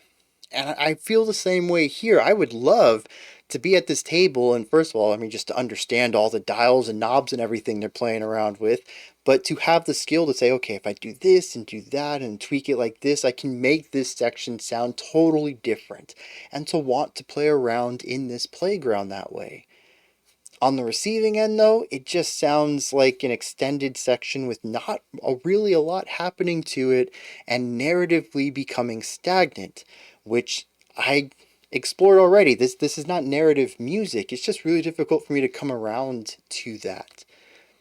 However, at the beginning of that song, I told you I was really enjoying myself. Part of that is just, once again, they hit that really strong, funky groove, the great syncopation and multi-rhythm ideas going on, and it's just a jam. And when I approach it like something like Moon Hooch, which is like, it's a couple saxophone players who make like techno-style music, and like, if I just jam with it, it's great. But if I start to really think about it, I find myself getting bored and wondering what's going on. And I don't want to say that this isn't thinking music, but it's thinking music like Ateker is thinking music, where it works best if you're trying to learn something from it about the craft. If you want to learn how to take a rock band and make electronic music out of it, if you want to learn how to create polyrhythmic ideas, yeah, break all this stuff down. But if you're trying to figure out why it works, it kind of doesn't always work. And so it becomes a frustrating thing to listen to it actively. That frustration isn't always there when you listen to it casually. And so .com starts out really strong if I'm just jamming along to it. But there's always something that pops in. I'm like, oh man, that's kind of interesting. And then my critical side kicks in and I just start dissecting it, and I don't know. I do know. The end result is that I'm listening to this album incorrectly. But again, I don't want anyone to walk away from this and saying, oh, there's nothing worthwhile to dig into here, because there absolutely is. I'm ill-equipped for it, but I'm also think it's best if you're in the world of electronic music, regardless of where that comes from, whether you're into synthesizers and keyboards, or you're a guitar player who wants to get into this sound, or maybe you just enjoy the sound in general and want to learn something about it. I think there's a lot to dig into here, but for me personally, I think the best way to listen to it is casually. At least that's where I sit on it. The other thing that I think they do really well, that I think this song, I don't know if it did it best, but it's where I noticed, is textures, atmospheres. They have a really great way of creating a bunch of sounds, because this is what I've explored already, right? Other songs, I'm like, dude, they have a ton of sounds going on.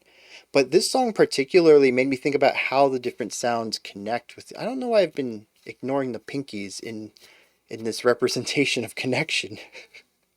Weird. Anyways, this song has made me think about how all the sounds come together to create specific textures and atmospheres, and how it's not haphazard.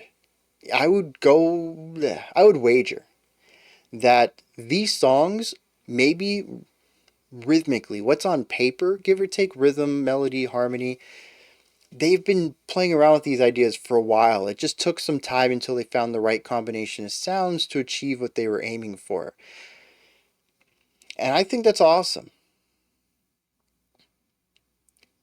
And that's the one thing that I think really sets a lot of these songs apart, for me anyways, from a sonic perspective, is the atmosphere.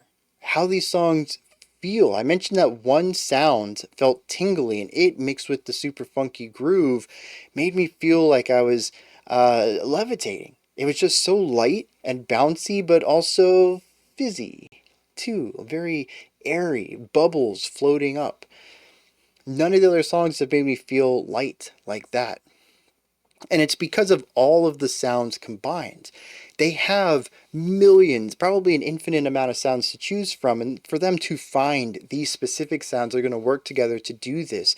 Even going on to a song like Summer Simmer. As much as everything battles against each other, battles. As much as all the sounds are frictional against each other, they all do come together to create that very antagonistic sound.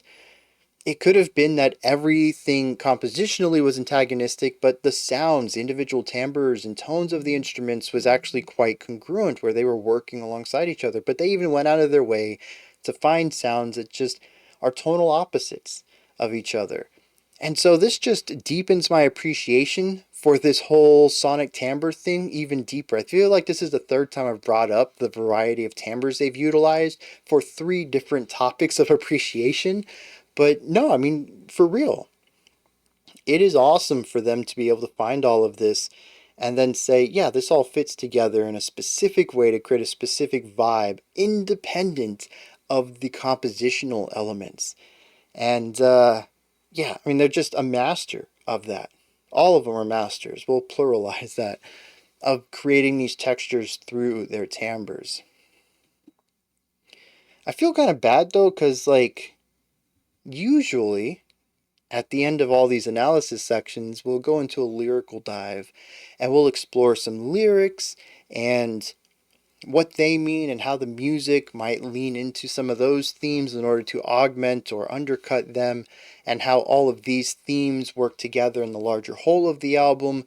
And we haven't really done that here, but also, unlike other instrumental songs, I don't have narratives going on in my head. I'm not connecting with these songs on any thematic or emotional level.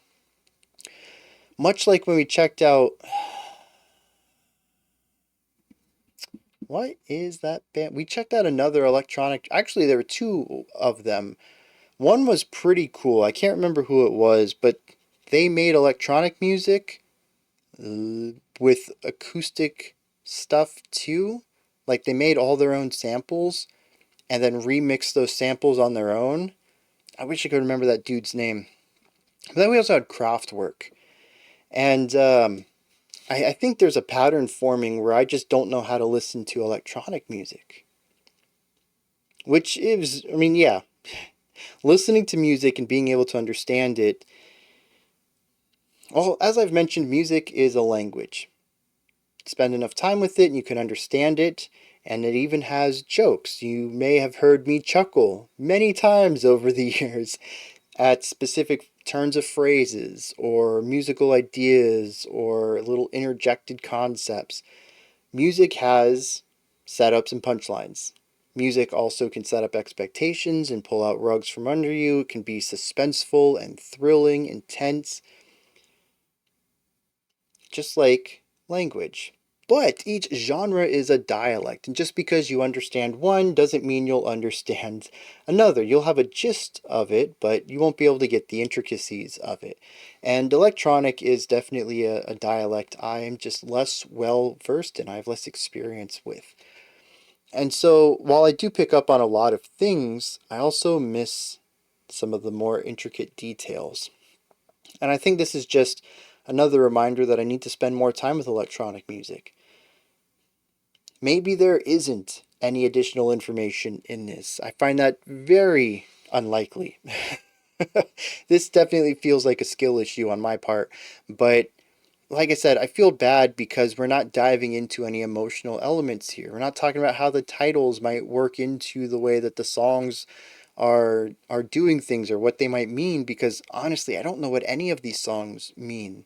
They are either entirely disconnected from me, or they're just good dance music with more complex ideas on top of the beat, much like IDM, or intelligent dance music.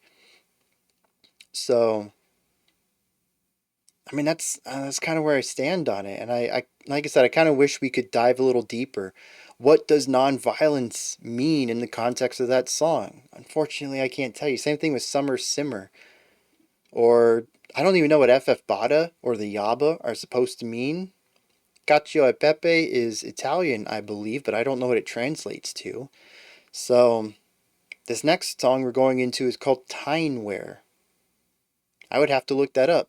Tricentennial is next. Megatouch. Flora is greater than Fauna. That one in particular intrigues me from a title perspective, but I have no confidence that I'll come out of the end of that track with an explanation of why that title would have been chosen for that song. So I just wanted to bring that up real quick because, like I said, it is an aspect, even in instrumental music, that I typically bring up. And I just haven't touched on it at all here. And the reason is because I don't have anything to say on it. So, I mentioned we have two small track, usually 150. The one after that's 250. So these are both shorter songs, probably one concept each tracks, much like some of our other 2-minute songs. I'll just run them back to back. Like I said, I'm going to start up .com again, and we'll go to the end of it and allow a natural transition there.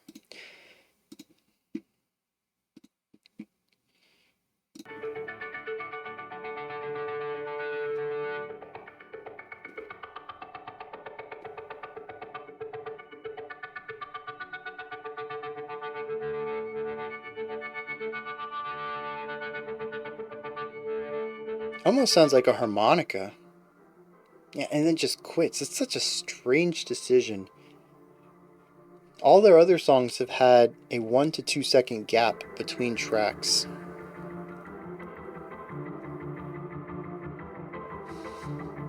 Which makes that intentional. I just don't know why.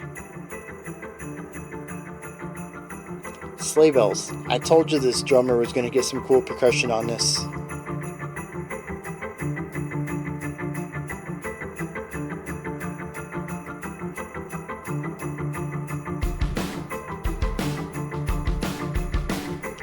Ooh, what an obtuse rhythm. Well, I guess technically a pattern. The rhythm's 4 on the floor.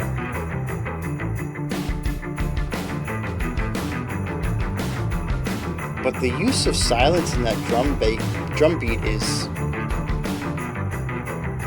I don't even know.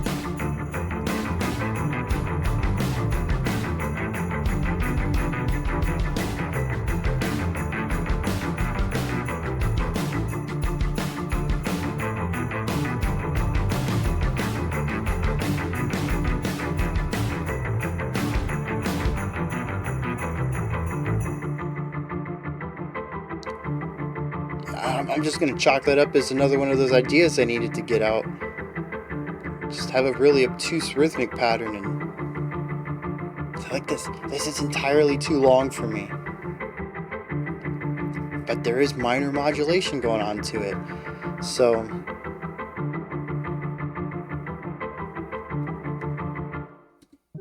And another one just abruptly ends. I don't know.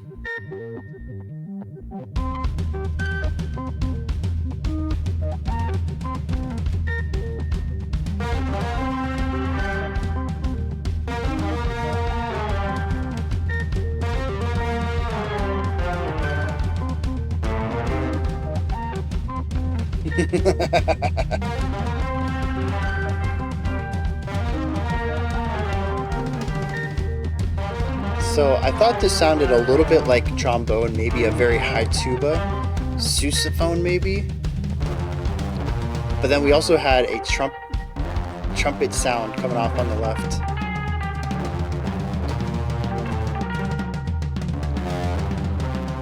The rhythm here is bonkers though.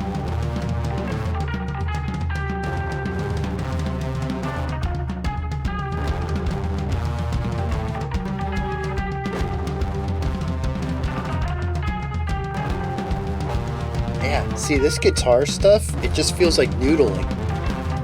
It doesn't go anywhere, but it's linear. Sometimes things click really well and other things feel poorly placed. That's something that happens in live music, but this isn't live music, so...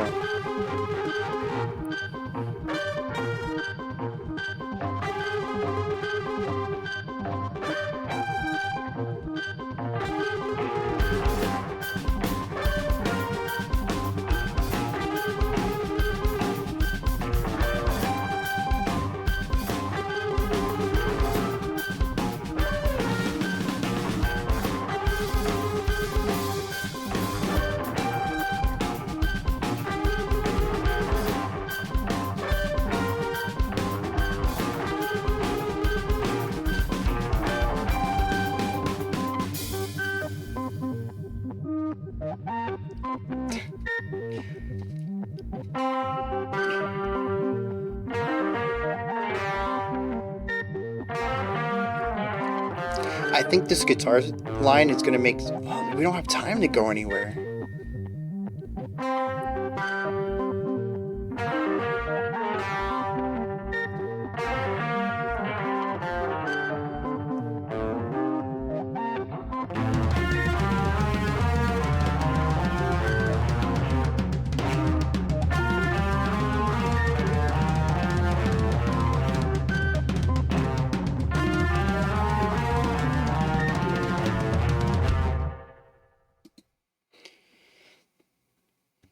Alright, I don't want to throw any shade. I feel like I've said that way too many times today, but this hasn't been my most positive review either. I finally found something that this music reminds me of. This song particularly, which is, the one that made this click, so that makes sense. There's too many sections in here, though, that just don't work. It almost feels like they created separately different ideas. The guitarist got this got this cool little lick going on. The drummer's like, I'm just all toms, all tom over there, and the keyboard has this other thing, just totally different. And they're like, so what'd y'all bring today? And they showed each other, and they're like, all right, that's a song. And they're like, but it was all, it was all recorded separately. They don't have anything to do with each other. And the dude's like, nah, this is our song. And almost every part of this song is just very combative, just not in a way that is antagonistic like Summer Simmer was. It's just a bunch of ideas I think that would work well if placed in a different order. And so I'm kind of left confused, especially at the end there, which makes no sense to me at all. I can kind of see how everything would fit in a different way, but the way that they chose just is obtuse in many ways. And I felt this way about other music before. In particular, it reminds me of Captain Beefheart. In that, when I listened to whatever we listened to, was it Frownland off of Trout Mask Replica? You can kind of hear the blues rock in there. You can kind of hear some of the more progressive ideas popping up, but just the order they chose to put everything feels like everything was written in isolation and then smashed together later and forced to work. That's sort of what this feels like to me. And again, no shade. I don't think, or maybe they do.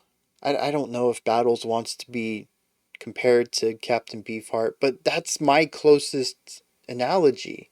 It's what, especially the final 50 seconds of this song, reminded me of. Just a bunch of ideas that, with a little bit of tweaking, would make something very fun to listen to, very cool, very interesting. And they just chose to go with this specific combination of the ideas, where there's a lot less cohesion between all the individual concepts. I don't know. I'm curious if they've ever listened to Trout Mask Replica and if they have any inspiration from that. Because coming from that perspective, there's a few songs, or I should say a few sections, other than this one on the album, that fit that inspiration quite well. But this was the one that really clicked for me, and it reminded me of some of the more obtuse decisions on that album. But otherwise, we're wrapping up the album with some interesting ideas. I'm hoping that Megatouch does something neat, being that it is 5.5 minutes, and that our final song, being just shy of 7 minutes and the longest one on the track, does something like Yabba did and takes the exploration and experiments with that. Because otherwise, I think I'm going to have a really tough final 11 minutes on this album. But leading into our peak, which is what I'm expecting, the last few tracks to be, It just feels like a lot of confusion. Tyne where I don't even know. It was very rhythmic. I'll give it that. We didn't have a lot of lead synth on that one. Um, and was that the one where we had the sleigh bells, or was that Tricentennial? Again, like I said, everything sort of bleeds together. It's all pure experimentation. I don't have the stuff that I usually look for to create sonic landmarks or little flags to say, this was this one's this one, or they don't exist in this. It's a very different language. But yeah, Tineware just sort of, well, it sort of was. Going back to the idea that these songs aren't meant to tell stories, they're just meant to be. I don't know. I feel kind of bad going right into the next track, but I don't have anything else to say about either of these two. So let's push forward. We'll probably take a break after this one, and then we'll do the last two back to back since track 11 is so short.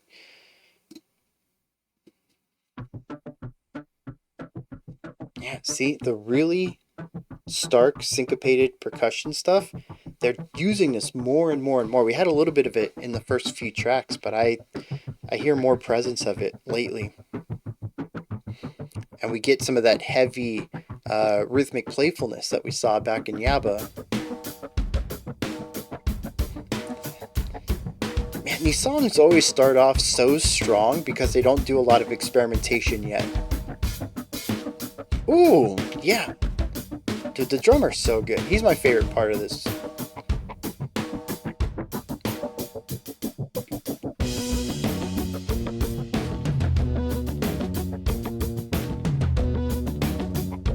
A little unusual, but most of that's harmonic. It still sounds great. Ooh. Okay.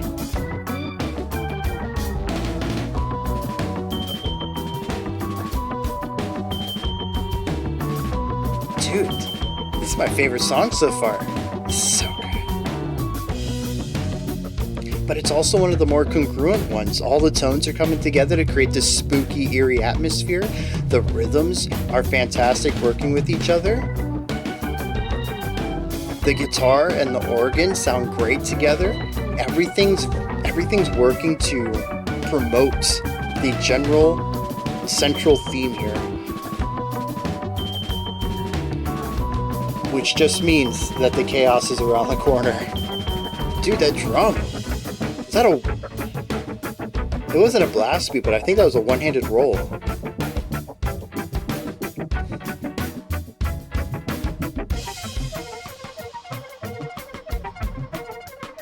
Huh?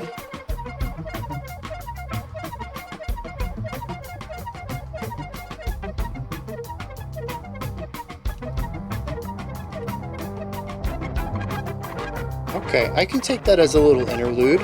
This build-up sounds good. Where we're going?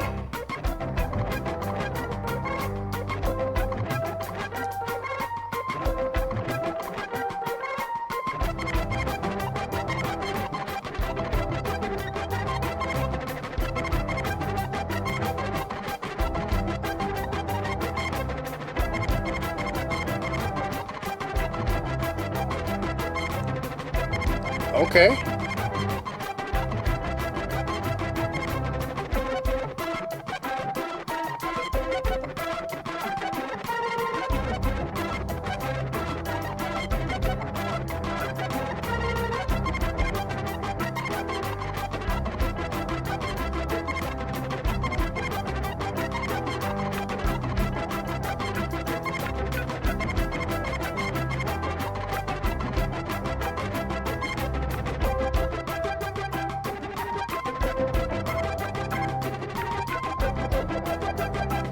Fantastic atmosphere, fantastic texture, but it's so stagnant, and I think I would love a linear melody here.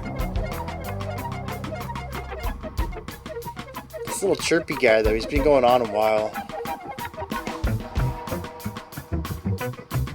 That delay is real slick on the bass.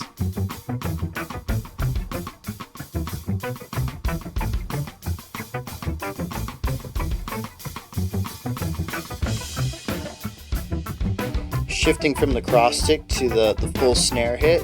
Real nice way to expand the energy on this part.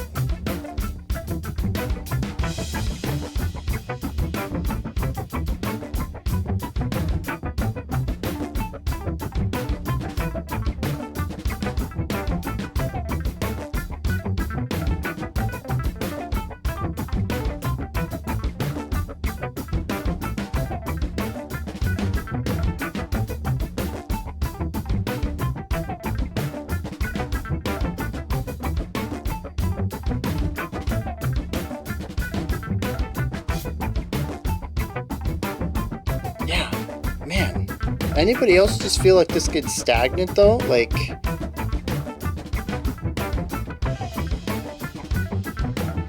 I can hear the micro changes. There's a lot of small things happening in the foundation, but to me, it's still the foundation.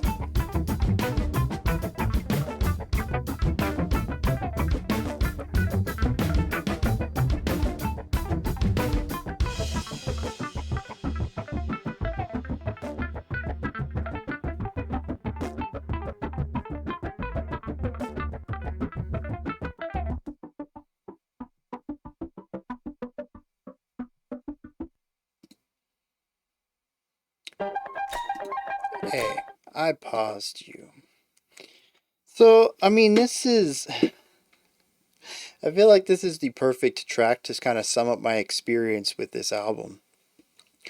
As I mentioned at the beginning, solid foundation, cool idea on top of it, cool idea that merges with it, and that's before things get weird. There's chaos around the corner, which I think is the phrase I used. And that's how a lot of these songs start. Most of them create a very strong sense of groove at the beginning, create the beginnings of an atmosphere, build on that, and then throw in some left field stuff. And Megatouch is no different. I really enjoyed the opening minute and a half. It had a couple of odd choices to it, but overall, it really worked for me. Then we enter the bridge, and I'm like, okay, this is a little strange, but let's grow into it. Let's see where it takes us. And I kind of enjoyed where that was too. And then that was it. That middle section also became our outro. We just stripped out some of the larger ideas and did another minute long outro of one little concept. And yes, that little chirpy stuff at the bottom had modulation to it. It wasn't totally static, but the bass and drum work was, and for the most part, all that chirping just sounds like chirping to me. Again, I can hear some small variations, but again, those are small variations, and it's still a foundational component to me. There is all this empty space at the top of the song begging for something to be put there. Give me a linear melody on top of all of that. Please. That's all I want in these songs. And so where I start off the track really loving it. In fact, like I've said many times in these album reviews, I keep a spreadsheet for myself of all the albums I've ever listened to. And I include the album reviews because I've listened to them. And I like to write on the side what my favorite track was from them. I like to keep that note anyways. If I go back to revisit the album, like, hey, why did I like this? I throw on the one that I wrote my favorite, and it's usually a pretty good sum up of what I enjoyed about it. And so I put Megatouch, and I had that written at like a minute and a half in, and by the end of the track, I was like, ah, man, but did I really like that? Is that my favorite off of it? And again, that's been my experience with them, is they start off with really great foundations, really great beginnings, and then once they start exploring stuff and doing their thing with it and converting it into a battles song, tend to lose interest in it. Even the ending, I liked it. It's not even like I disliked it. It just went on for too long without anything on top of it. And I just don't think, much like many of the outros, it was strong enough to do that on its own. It needed support. Or, put another way, what they included was the support and it needed the lead for it to buttress. And we just didn't get that. So, I'm looking at some of the notes I've written. Electronic rock. Yep, they're still doing that. Slow burn. Still doing that. Noisy. Yep. Callbacks. I've noticed less and less of them over the runtime, but that might be because I am listening to it a bit more casually and I'm missing the callbacks. I doubt that they would just stop writing like that.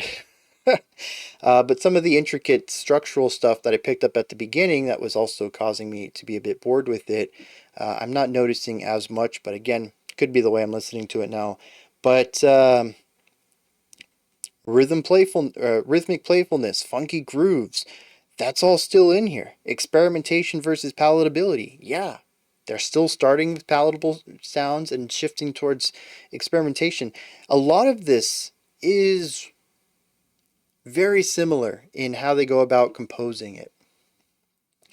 And so many of my frustrations, but also many of the areas that I praised at the beginning, it's consistent song after song. I wish I had more vocabulary to speak about each song individually, to say what made them each independently great or independently a bit of a miss.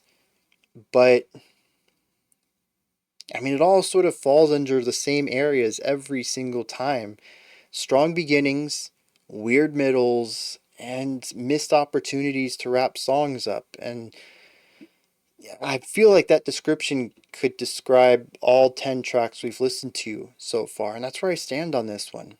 I can certainly see why this was not well received in general. There is a lot of stuff in here that is not very palatable, not made for the mainstream, though again, they are an experimental rock band, so I don't think anything of theirs is really designed for that.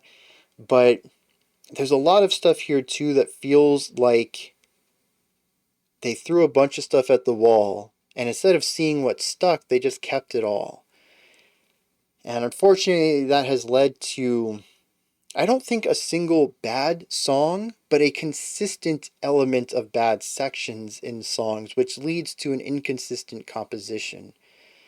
In that the songs have the ability to be great. They're just, the one thing consistent about them is that the writing isn't consistent, and there's a lot of meh parts to tracks. I still think that Summer Simmer is a standout here. It is the one where they really lean into the eccentric cacophony that they have a little bit of everywhere. It stands out for sure amongst everything else. And as much as I didn't like it casually, I do think it's where they sort of hit a stride and stuck with something that was rather consistent. Everything else is, some parts are better, some parts are kind of worse. We have our 7-minute epic. I say epic, but it's just the longest track on the album. And right before that, we have something that's only 1 minute 27 seconds long. Let's wrap this up. We're going to check out Flora is greater than Fauna. Or I suppose Flora then Fauna. It could be an arrow pointing from one to the other, although I read it from the mathematical perspective of greater than. Let's see what's going on with this, and then we will wrap it up with Lule, or Luli, not sure.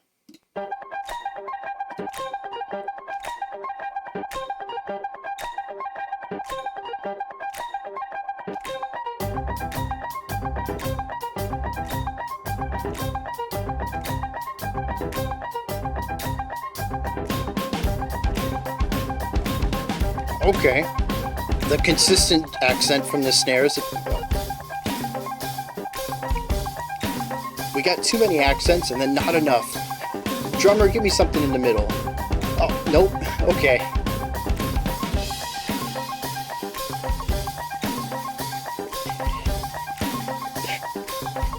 It is what it is. That's the best I could say for this.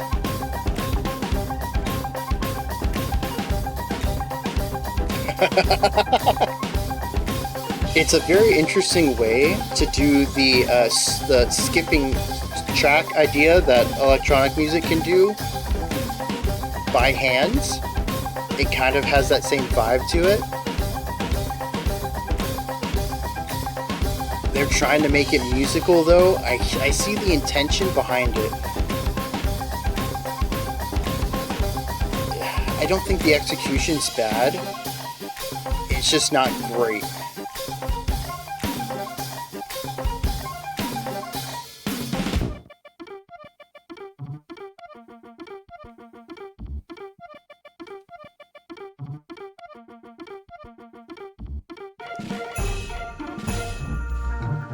Got them sleigh bells back. Really tight snare rolls.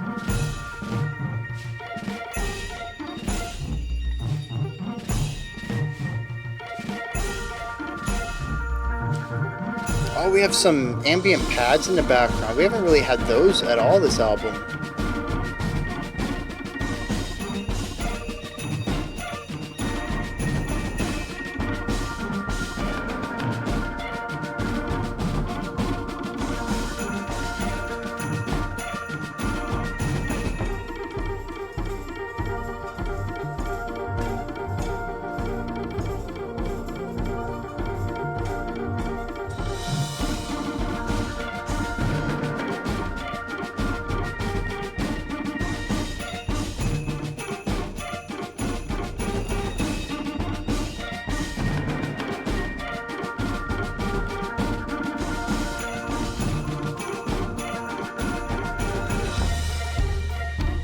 So we are in 4/4, but the accent pattern is bizarre. Makes it really difficult to follow. It also makes it sound rhythmically obtuse. But we have our bass beat on 1 and 3 here. Well, I suppose depending on your tempo, it could be every beat. 3, 4, 1, 2, 3, 4.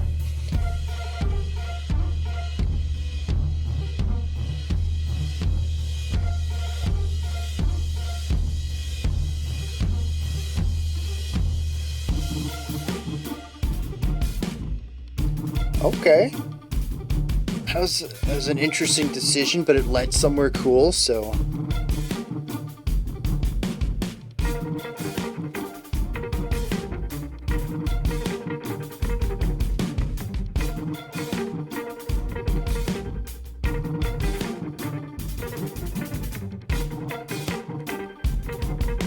Alright. So this is a nice idea. Where's the experimentation going to come in?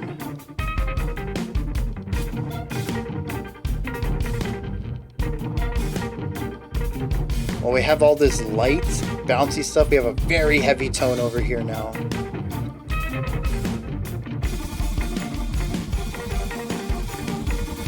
Drums just obliterating the rhythmic aspects. We've removed all of the space by having this cymbal. Yeah, see if we bring the space back.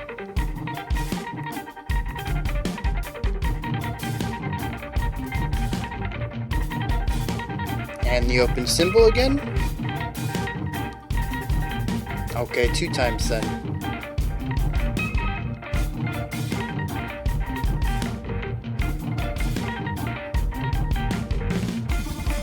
There's the open cymbal. I do like this trumpet sounding thing over here.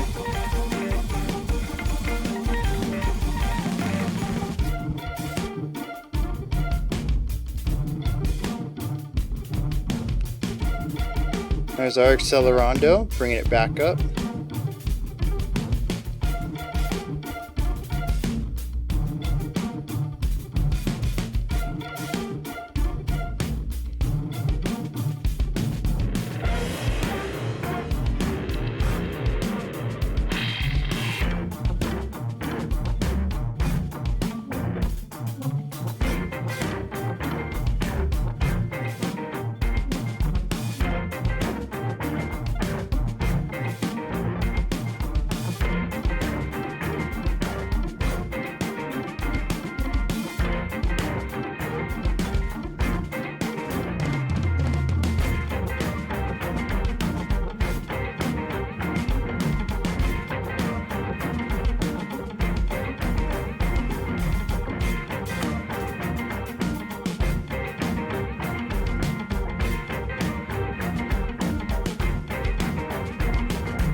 Alright, here we go.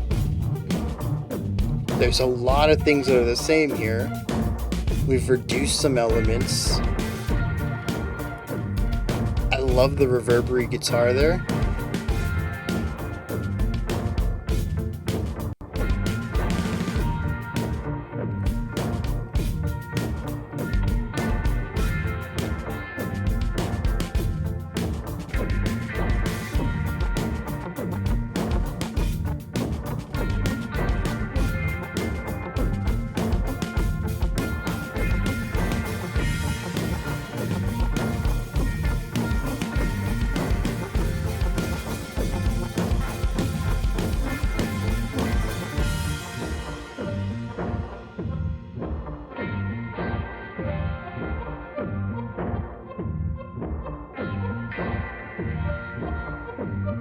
I do feel like this song tried to be the most palatable for what it's worth.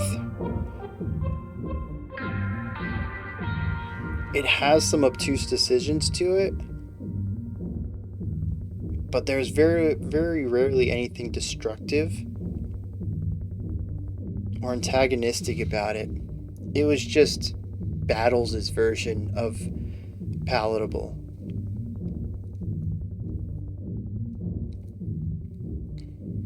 To finish the song, sounding like we've left the club and we can still hear it on the other side of the wall that we're leaning against.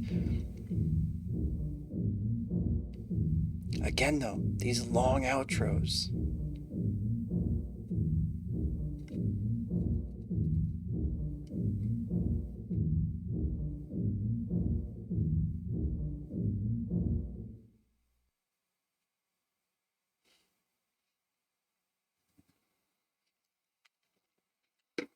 I think my body language through that song exemplifies the way I felt about it. There are some really great points you can just dance to, great groove, great rhythm, great atmosphere, fantastic tone choices, and then a lot of other sections, usually transition concepts that just didn't really make any sense. The best thing you could do is just wait and have the curiosity to see what happens next, to see where they take it. But I think this is my biggest problem with the album. And it's a subjective one. The idea of waiting to see what comes next never felt worthwhile. There are very, very few sections. And in fact, I can't think of one off the top of my head, but I know I felt this way at least once. I just don't know when it was. Where a build-up happened and the end result, I was like, yeah, that was worth it. Because that's my holdup with a lot of slow burn music, whether it's post rock or ambient or whatever. You spend so long building an idea up that when it all comes together, it has to make that slow time through it worthwhile. And I never felt that way. I think I expressed this after the first couple of tracks too. I was waiting for it to go somewhere and then it just never did. And that's been a consistent feeling throughout this. In this track, we had two different build-ups that never quite delivered on the build-up. It feels very antithetical in that way. Why have a build-up to go nowhere? But it's also a very combative way of writing music that lines up with pretty much my entire experience with this album. Very little of it feels like it wants me to enjoy my time with it, but it also wants me to, I don't know, it wants me to listen to more. There's always something that happens that grabs me again. And I think that's one of the cool things about it. I didn't really enjoy my time with it, but at no point was I thinking, I wish I could just turn this off.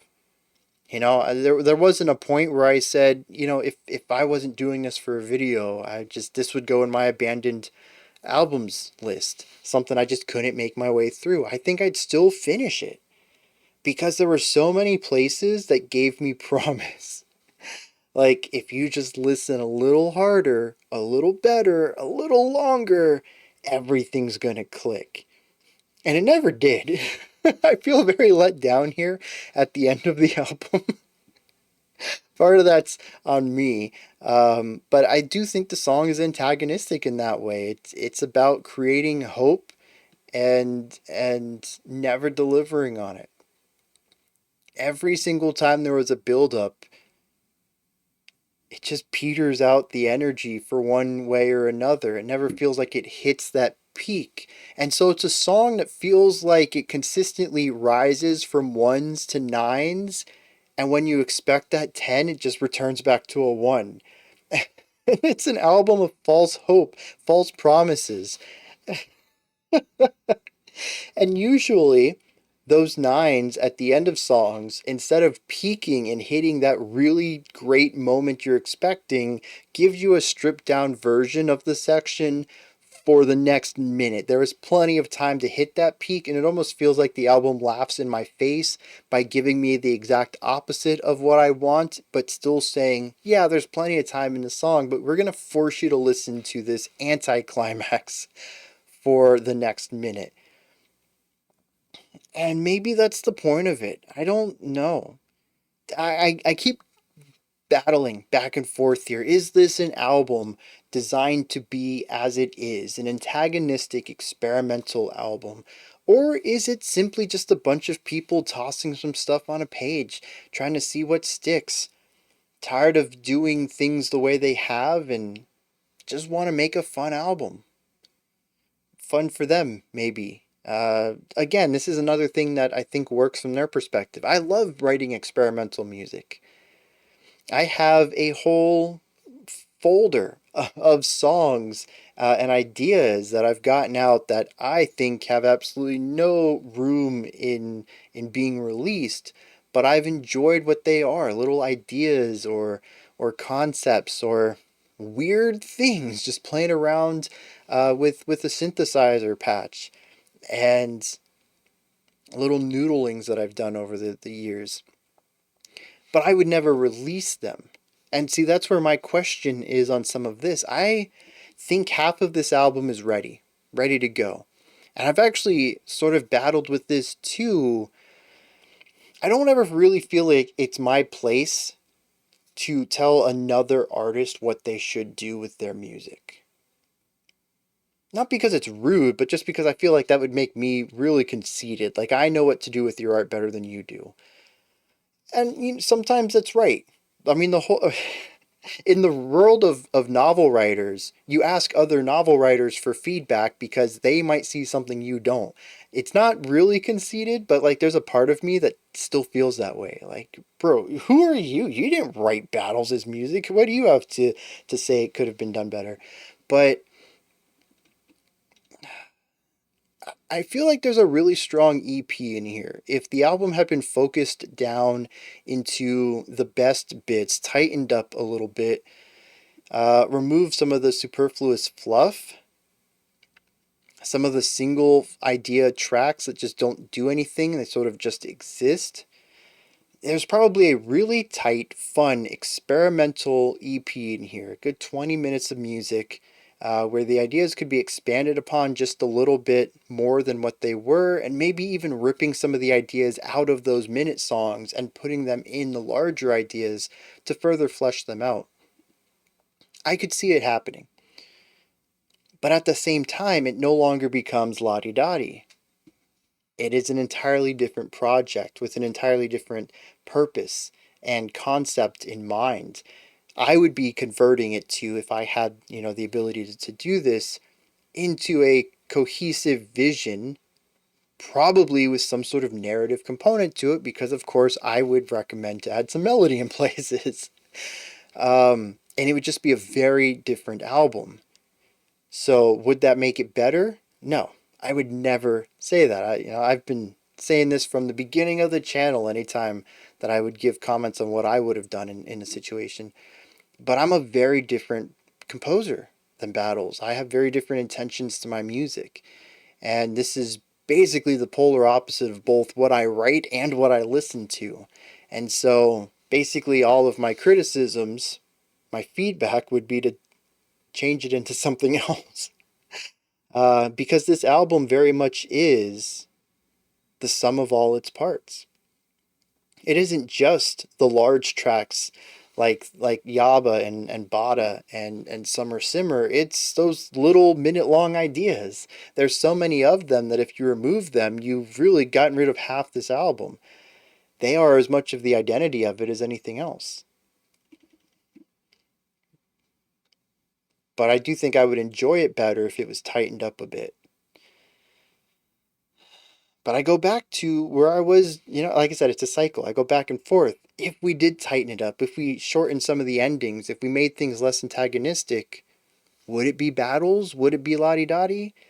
Is the album supposed to be antagonistic? Is it supposed to constantly undercut my want and need for resolution to build up? If so, changing that would fundamentally change what the album does and is. So, I don't know. That's where I sit on this one. I guess my closing thoughts would be that they do what they do very well. Again, texture, timbre, rhythmic playfulness. They do a fantastic job at bringing all of these together into be the foundation for both the more palatable, groovy, jammy sections and the more chaotic, experimental things. Jamming the both of those together and trying to find where they meet in the middle is one of the most experimental things I think you could do in this area. And I think they do an okay job at that. Some songs work a lot better than others, but they generally find something worth listening to in all of these experimentations. And that is no small feat. The thing with experimentation, like I mentioned, is that not everything's going to work. And I think for them to make as much as they did, that does work as well as it does, that deserves applause for that alone. The parts that miss usually don't miss very hard. I think Summer Simmer would be the one that misses me the most, but I also believe that's by design, and so I can't really hold it against it. And most of the other sections of tracks that sort of bounce off of me are moments, little pieces. I'm like, yeah, wow, that didn't work too well, and then we're doing something else that does work. So I don't think this is as bad of an album as I was led to believe based on the fan response from it. But I can totally understand how it is not a lot of people's cup of tea. And that's what makes me think at the end of the day that it's an album for battles, especially based on their interview response, that they just needed to get a bunch of stuff out of their head, and this is what they did. I think in a different world, this might have been something they kept to themselves. But for whatever reason, whether they wanted to or because they needed to, because of financial reasons or label pressure or whatever, it ended up getting released. But I don't necessarily think it's for public consumption. It's one of those situations where if you enjoy it, that's fine. But I really think they made it for themselves and themselves alone. After all, I still think the most profound thing I've said today is that this album doesn't tell stories. It just wants to exist. Those are my thoughts. La-di-da by Battles. Sorry, la-di-da-di. There's a fourth thing there.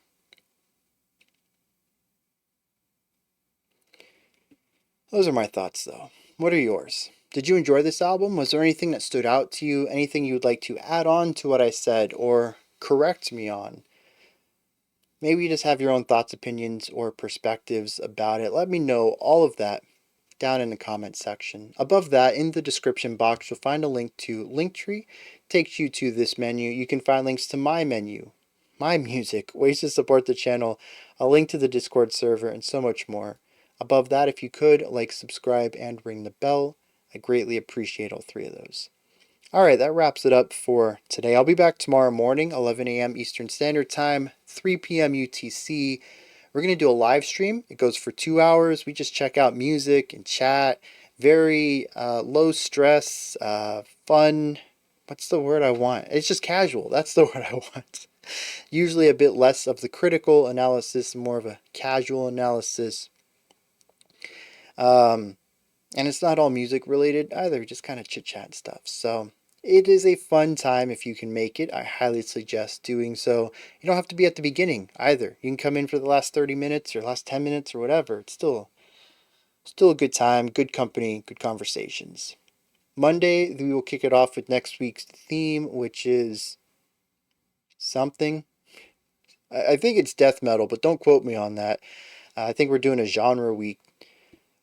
Anyways, 5 p.m. Eastern Standard Time, 9 p.m. UTC on Monday for that. Until next time, remember to be critical, not cynical, of the music you listen to, and have a fantastic morning, afternoon, or evening whenever you choose to watch my videos.